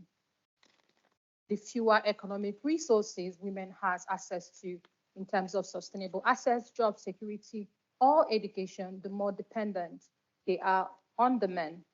The power imbalance is dominant in impoverished communities where women are groomed to tolerate, accept, and normalize all forms of violence. When ethnic minority women with no economic status experience violence, they have no cause of action, as most of these communities are detached from the central government or the laws that prohibit violence against women. In looking at the way African and ethnic minorities women experience violence, we must highlight the lack of economic status and independence is a reason they accept and normalize violence at work and in the workplace. I am therefore reminded of Chinonye, a 22-year-old young woman living in a remote village in Udi, Eastern Nigeria. She is uneducated, earns less than $10 a month, working in a breadfruit farm. She is forced into early marriage by her family, where she experiences physical, sexual, and mental violence. At the farm, she's also abused but accepts violence, beatings as part of the work life. Chinonye refuses to leave the marriage or job and accepts this way of life until her sudden death. In reading about Chinonye's story, I am reminded of Eleanor Roosevelt's profound statement that human rights must begin in small places, close to home, so close and so small that they cannot be seen on any map of the world. Chinonye lived in those small places, so close to home. Finally, I make my last statement. Today, I speak for Chinonye. I speak for Aisha, Ketura Opeyemi, Dimakatu Adogo, and all those African and ethnic minority women living in very remote villages and regions. No education, employment, or assets, and sadly, their only option is to accept violence as a way of life. We need community-based interventions that dismantle the structural fencing system and improve women's economic status through education, safe and gainful employment, and legal protections. We have to also think about dismantling the mental element. How do we break the psychological and cultural barriers that has imprisoned them to accept violence as a way of life? Perhaps the Women's Bill of Rights can offer these women in small places close to home, real hope in reclaiming the rights to their bodies, well-being, improved economic status, and independence.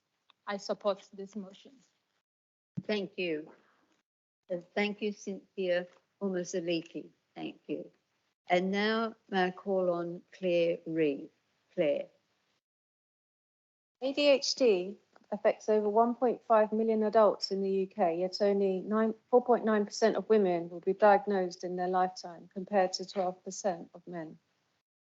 Many females with neurodiverse conditions such as autism or ADHD are often better at masking, present as less aggressive, and can be inattentive and dreamy. This makes getting assessment and diagnosis difficult, as I've personally found for both my now diagnosed autistic daughter and myself. According to the UK ADHD Centre, many women in today's society often feel pressures in the family to look after the children, provide a good home environment, be in a happy relationship, and hold down a job. When a woman has ADHD, adopting and integrating these different roles and responsibilities can be very challenging. Society can also be less forgiving of women who struggle with these tasks, unlike their male counterparts who might be excused as being charmingly messy and disorganised. There are also other disorders that can occur along with ADHD in women. These complications may cause trouble in correctly diagnosing the existence of ADHD, so an expert clinician needs to be aware of the existence of these possible comorbidities. Eating disorders, obsessive compulsive disorder, social anxiety disorder, depression and anxiety, sleeping disorder, substance abuse, drugs, or alcohol. I was a high achieving pupil academically, but lack of focus meant I burnt out quickly. I truanted a lot, became promiscuous, smoked, drank, and eventually became hooked on amphetamine speed following high school. Speed is very similar to the effects of ADHD medication. I never felt high, but it did give me more alertness and the energy to go to college or work and get through the day. Taking drugs made me feel crushingly guilty and ashamed of myself, and I felt weakened.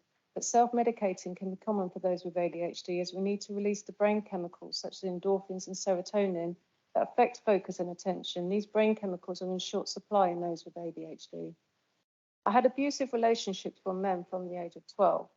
My ex-husband was coercive and controlling and emotionally abusive, and I began to binge drink at weekends. I went to Alcoholics Anonymous briefly, but felt a fraud. Many there drank 24/7 and I didn't. And he said his job was more important than mine because he earned more as an electrician. And I was a childcare professional by then. I had jobs in schools, nurseries, social services, and schools library services. And I didn't let my private life interfere with work, but I was struggling. We got a mortgage, and this was paid through my ex-husband's bank account, as we didn't have a joint account. Although I paid for all the bills, electric, gas, food, shopping, council tax, but he liked to boast to everyone about how he pays the mortgage without mentioning what I pay for. And in reality, it was just a payment that went out of his bank account. He liked to exploit my feelings of low self-worth. particularly after I left him. He'd tell people how he paid for my house, and he still does, even though we'd only had a mortgage together for 4 years, and I've now been paying the mortgage myself for the last 13. He emigrated 6 years ago, leaving our autistic daughter in my care. He hasn't seen her in 5 years. He was the one who appeared solid and stable on the outside, whereas I didn't. And the toll of emotional violence and control during that time was severe. And I didn't see many friends or family, whilst I also felt trapped inside the prison of my ADHD brain and chronic pain, a lot of the time due to also having spina bifida. Trying to appear neurotypical for ADHD women is often difficult. Social skills are sometimes good, sometimes not. We often talk excessively or not at all and can be completely mute. ADHD is extreme. You function at 100% or 0%. There is no in between. It can be a state of constant panic, struggling to get tasks finished. We can have several tabs open at once in our brains, thoughts that never stop. I can't sleep until 2 or 3 in the morning, and I'm up at 7 o'clock every morning. I truly believe that I've never been able to reach my full potential, and so many other ADHD women say the same thing. This leads to feelings of inadequacy and never feeling comfortable in her own skin. There is no peace with ADHD, and this is why diagnosis and treatment is so crucial. With more information on the internet and in books on women with autism and ADHD, increasing numbers of women are self-diagnosing in adulthood, but this knowledge hasn't yet properly transferred to public health and education services. After an incredible amount of research, I self-diagnosed ADHD around 15, 20 years ago. I went through the mental health department at Ealing Hospital after a distressing fight with my GP to refer me. I was misdiagnosed with an anxiety disorder, prescribed antidepressants and sent on my way. I did have anxiety, but this was just an effect of the real underlying cause. And 15 years later, I'm now on a waiting list again. I have been for nearly a year. A friend has recently told me she's been waiting for 2 years and has been told it could be another 6 to 18 months before she even gets an appointment. This is outrageous, sisters. 3.5 years in the system before even getting an initial appointment. The number of women with ADHD social media groups has mushroomed.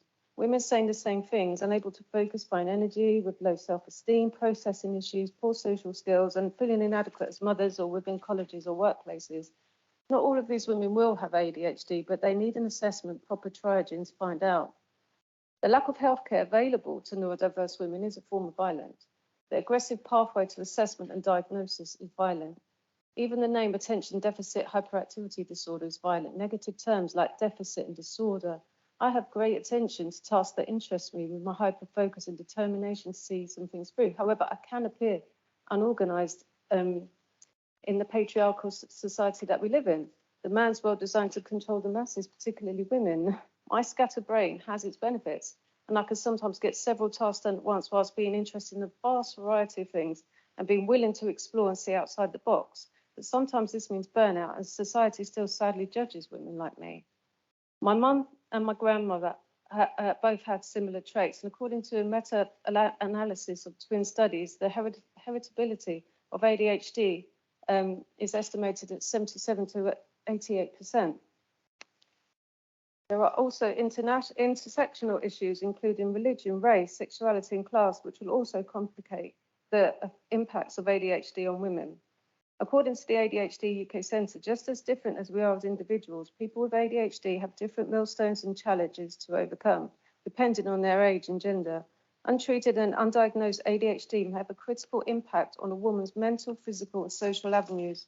It's of utter importance that women with ADHD be accurately diagnosed and receive ADHD treatments that will suit their lifestyle and can address the symptoms to enable them to flourish. Finally, I call on sisters present to support ADHD women because we are vulnerable to violence in our homes, workplace, schools and colleges. We can be abused sexually, economically and mentally. ADHD in women must be recognised and taken seriously. Thank you very much. I support the motion. Thank you. Thank you, Claire Reid. And now may I call on Rebecca Dennis. Rebecca. Thank you and good afternoon. My name is Rebecca Dennis. I used to work in this building for the City Council, and I left 21 years ago, almost to the day, to have my first baby. I'm very pleased to be back here today. I'm going to talk about incidents that happened when I lived and worked in London. I'm calling it stalking. I'm not sure it is, but you can judge for yourselves. I was in charge of the contracts in the organisation where I worked, ensuring that they were tendered or retendered according to government rules. I worked in a busy open plan office, but I was lucky because I could go to a far quieter place, the stationery store. One day I was working there along with 2 contractors. They were chatting away as they went about their task, and suddenly one of them said, "Sex." The word got through my concentration zone, but I assumed they were just sort of sharing an anecdote and didn't think too much of it. But then it was repeated, "Sex." I couldn't help but look round. The actor who'd uttered it looked at me, then he returned to his work and I did mine. Then I heard it again, "Sex." He seemed to want to provoke me, and I was cross. I packed up my stuff and went back upstairs to tell my boss, who immediately sprang into action. Within no time, the head of department had met with the contractor's boss, and the contractor was dismissed from site. I was rather dizzy by the speed of events and concerned on hearing that the dismissal from site also meant the contractor being let go, sacked, as there were no other projects for him to work on. Nonetheless, I thought I'd probably done the right thing. I forgot about it. Some months later, I moved into a new flat, a rented flat. My flatmate was a legal secretary. She volunteered as a special police officer. The flat was owned by a woman working in the creative industry. It was beautiful, and I was very happy there. Out of the blue, strange things began to happen. The telephone wire was cut. A milk bottle was filled with what appeared to be urine. We heard noises outside, rustling of bushes in the night. I was convinced someone had seen my flatmate go out in her police uniform from the flat and hadn't liked the look of it. One night I heard something appear to hit my window. It was a ground floor flat and both our bedrooms had patio doors onto the garden. I didn't think much of the noise, but it happened again, and I realized they were missiles, and I couldn't think anymore that it was just someone's cat visiting. Met police officers came to check it out, telling me that the windows should be covered with proper curtains, not the tasteful and insubstantial arrangements that were there. Not my decorations, I protested, but I took the victim blaming. It wasn't my flatmate who was the target. Her windows remained untouched, despite being easier to get to. The last night I slept there, I walked into my bedroom to find the double-glazed patio window smashed into 1,000 pieces. Someone had hit it with an almighty force. Then I was scared. I called my flatmate, and that's the last thing I remember. I seemed to melt into a meltdown. The next day I moved out. Many, many years later, I linked the 2 events. Contractor had followed me home and persistently attacked my home, seeking revenge. That was my conjecture, but who else could it have been?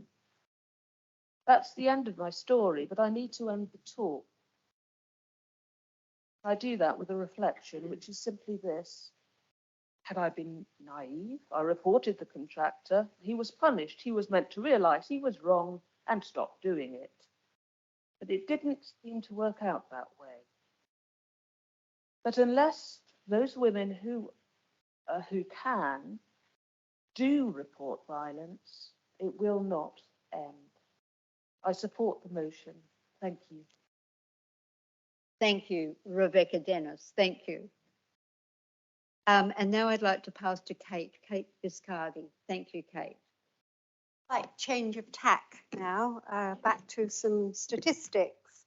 And I do commend to anyone who's interested in national trends and so on, the ONS data on gender pay gap, which gives us some wonderful trends right the way back from 1997 and beyond, if you dig further. The latest figures, they do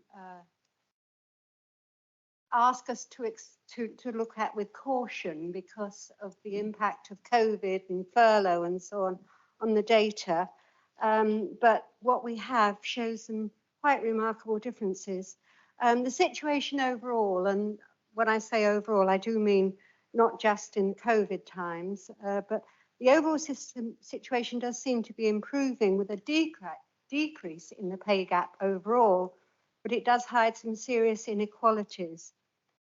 The biggest gap is actually in the top decile, where men's earnings are 15.5% higher than women's.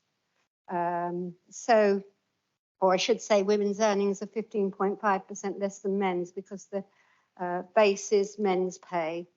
But at the bottom decile, it's actually only 3%.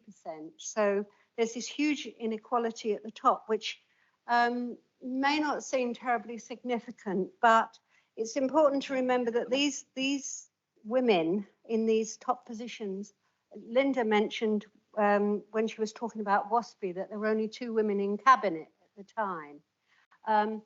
Women at the top of organisations have a disproportionate effect upon the likelihood of women throughout the organisation being treated more fairly.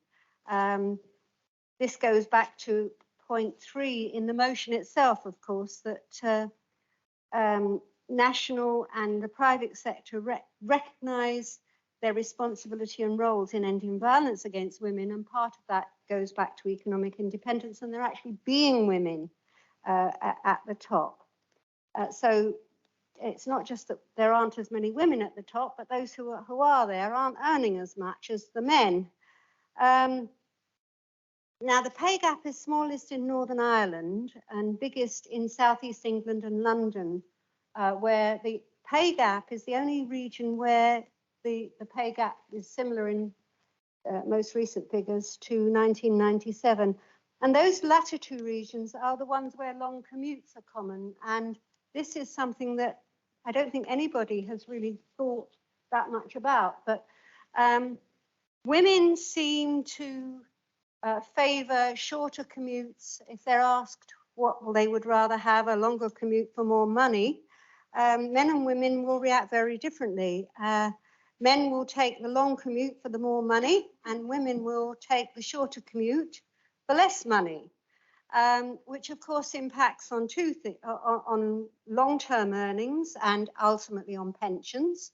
And it's caused because of the need for childcare, and there has been much discussion elsewhere here about the costs of childcare and the impact on women. We can see this in the figures if we look across the time scale. In 1997, the gap for 22 to 29-year-olds was only minus 5.8%. Women appeared to be catching up with men when in the older age groups, the gap was much bigger. It seemed things were improving, but if you come to the more recent figures, the cohort of 40 to 49-year-olds, i.e. almost the same people, that the gap then was 13.7%. So that is the impact of childcare, having a family, starting a family, women being less likely to move into higher paid managerial levels, which really shows up in the gap after 40. So I think we really need to think about not just women's pay overall, but where the inequalities are and why they arise. And it does seem to come back to a large extent to the disproportionate burden that childcare and unpaid domestic responsibilities have for women rather than men. And I'm not sure what we can do about that. But I support the motion. Thank you, Kate. Actually, if I could just intercede here, The Authority Gap by Marianne Seagert actually picks up that issue really of the differential between women at the top and men, because women are not given the same recognition of authority and power, and that leads to, I think, this differential, of course, on top of the issue of childcare, as you've raised, Kate. Thank you. Now, I'd like to now call on Dr. Davina Lloyd. Davina, please. Thank you, Jocelynne, and thank you all the other contributors this morning. It's been absolutely fascinating. I'm a 1950s woman, and I've suffered discrimination the whole of my life, and hence support wholeheartedly the motion and the implementation of CEDAW. I'm going to speak to point 11 on the motion, but I wish to say beforehand that I've been asked by the founder of Back260.com to represent them here at this Parliament. And they, of course, as you know, have done an awful lot of work with CEDAW. Now, what I would like to say, I'm getting feedback. I'm hoping you're not getting the feedback as well. In line with what's already been said about misogyny against women, Philip Alston, the UN Special Rapporteur on Austerity, says two different things. One, in terms of the 3.8 million women who had their pensions stolen from them, that it was unconscionable for the government to treat women in this way. And secondly, that in terms of misogyny, if you were to take a group of misogynists, put them in a room and ask them to come up with ideas, laws, whatever, that would discriminate against women, you would probably end up with what we've got already today. And I think that says a lot about why we are where we are. We also need to look at it in the context of that men have been treated differently the whole time, and that it is women who are singled out, as the 1950s women were singled out, to be treated differently. So at the same time as my cohort of women, the 1950s women, were being told without notice that you have to work another 5-6 years before you get your pension, 9.8 million men were given the opportunity to retire early by having their national insurance contributions paid for them. And women weren't actually told very much at all about these changes until it affected men, with the change from 65 to 60. So when men are in the equation, the government starts to do things. And we're back again to the issues of misogyny. Lots have been said about the unequal pay. I think I said the other day, Jocelynne, that there was an announcement, I think November the 17th, that because of the unequal pay issue, women are working from now till the end of the year without effectively being paid because of the pay gap. And that pay gap leads to a pension pay gap. And the pension pot for the cohort that I work with is 1/5 of the pension pot of men, simply because of all the things that have happened in the past that have meant that women have not been able to build up their pension pots. And so what's really important at the moment is that we do get a Women's Bill of Rights, and we bring in CEDAW. And what is interesting for those who may not know, I was the NGO representative at Geneva for Back260 for a couple of years. And the CEDAW committee will hold our government to account next year for the progress it's made against the recommendations in 2019. Now, those recommendations included recommendations on women's pensions, women's pay, childcare arrangements, and violence against women. Unfortunately, the report card for our government is not good. And when they were examined in 2018, they had only met 23% of the previous recommendations from 4 or 5 years previously.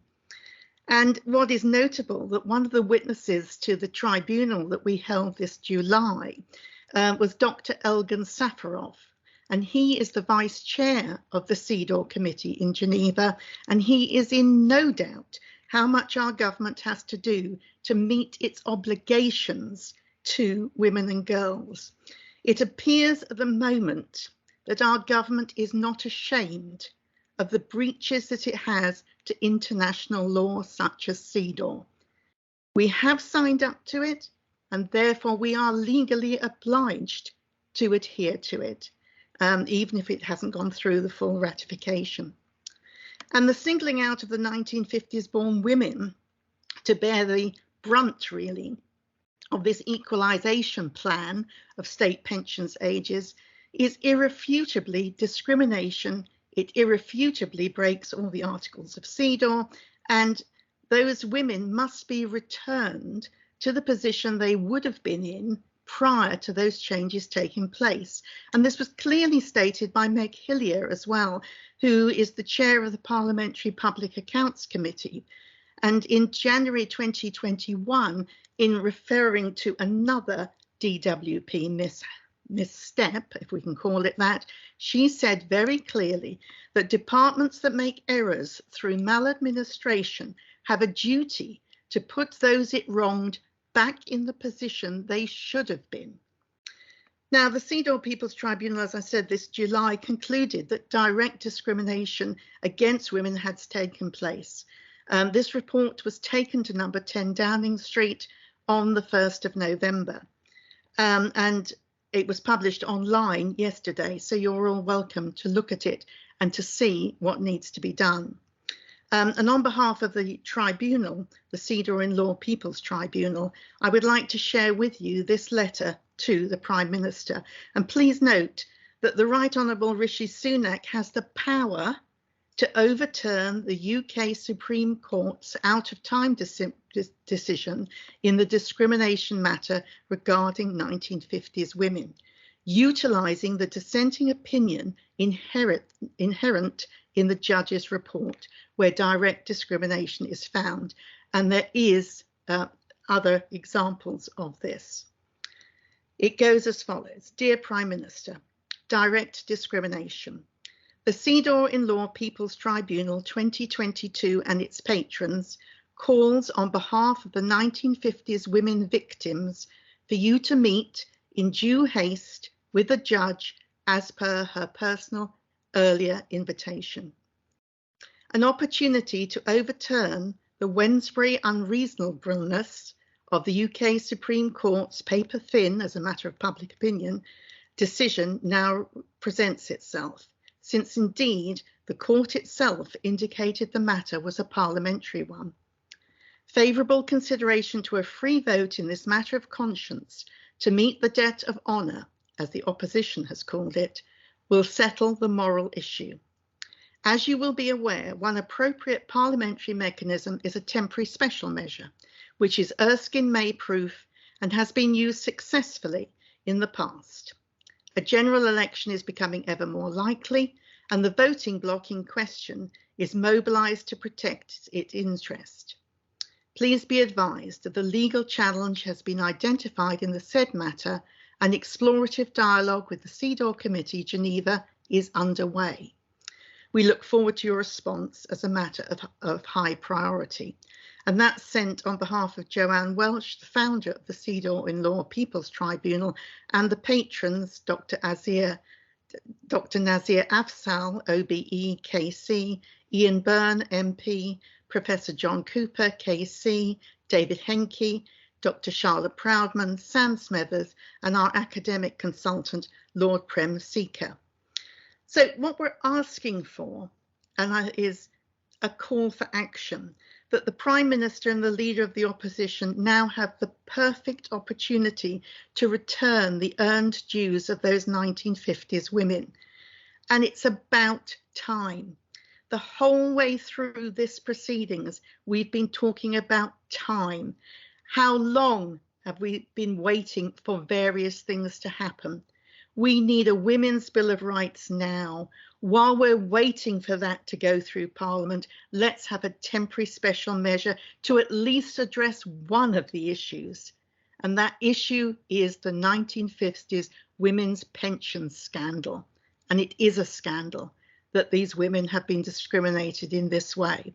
And again, if we're talking about finances, if women cannot be financially independent then all the other things that we've been talking about today regarding violence and poverty and everything else also happen.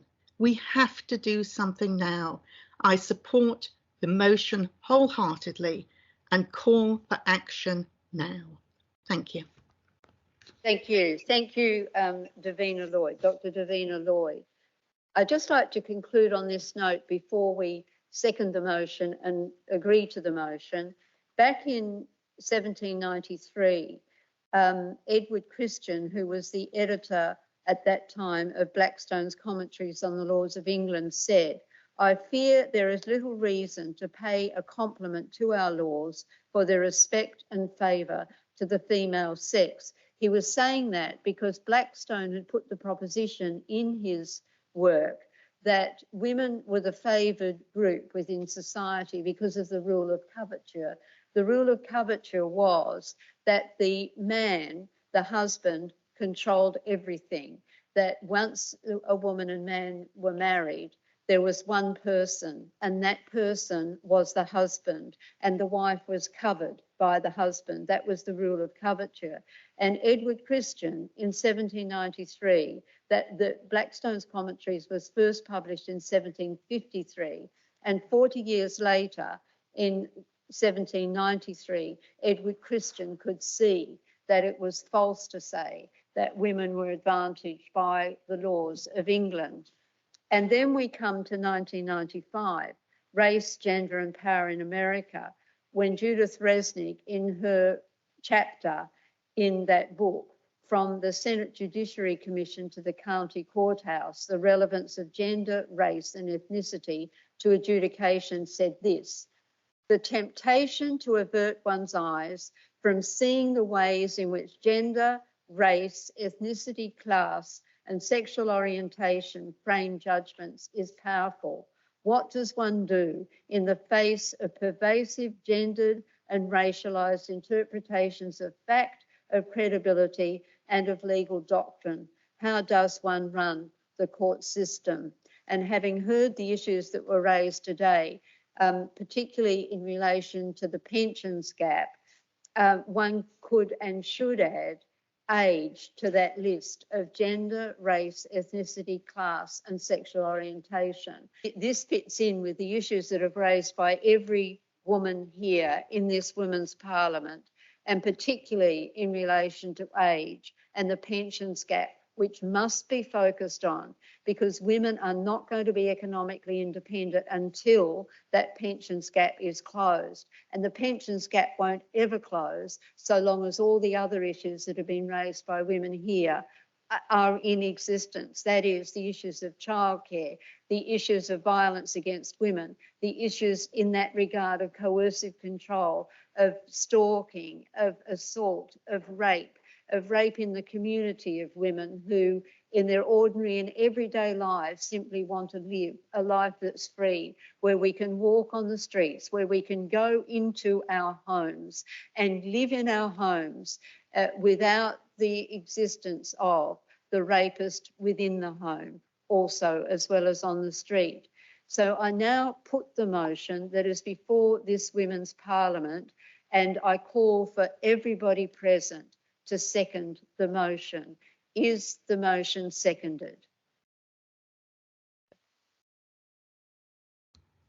I see all the hands rising and indicating that the motion is seconded, and therefore it is passed. I now close this Parliament with thanks to Eleanor Redshaw, Janet Robertson, Dr. Natalie Turney, Karolina Blajszczak, Linda Edwards Shea, Saffron Anderton, Dr. Mirna Guha, Stephanie Palmer, Anna Serrano, Baljet Banger, who unfortunately was to be here but was unable to attend, Julie O'Shea, Dr. Cynthia Umezulike, Clare Reeve, Rebecca Dennis, Anna Kvit, Trikeita Outerbridge, and also Kate Biscardi and Dr. Davina Lloyd. I now close this Parliament. Thank you.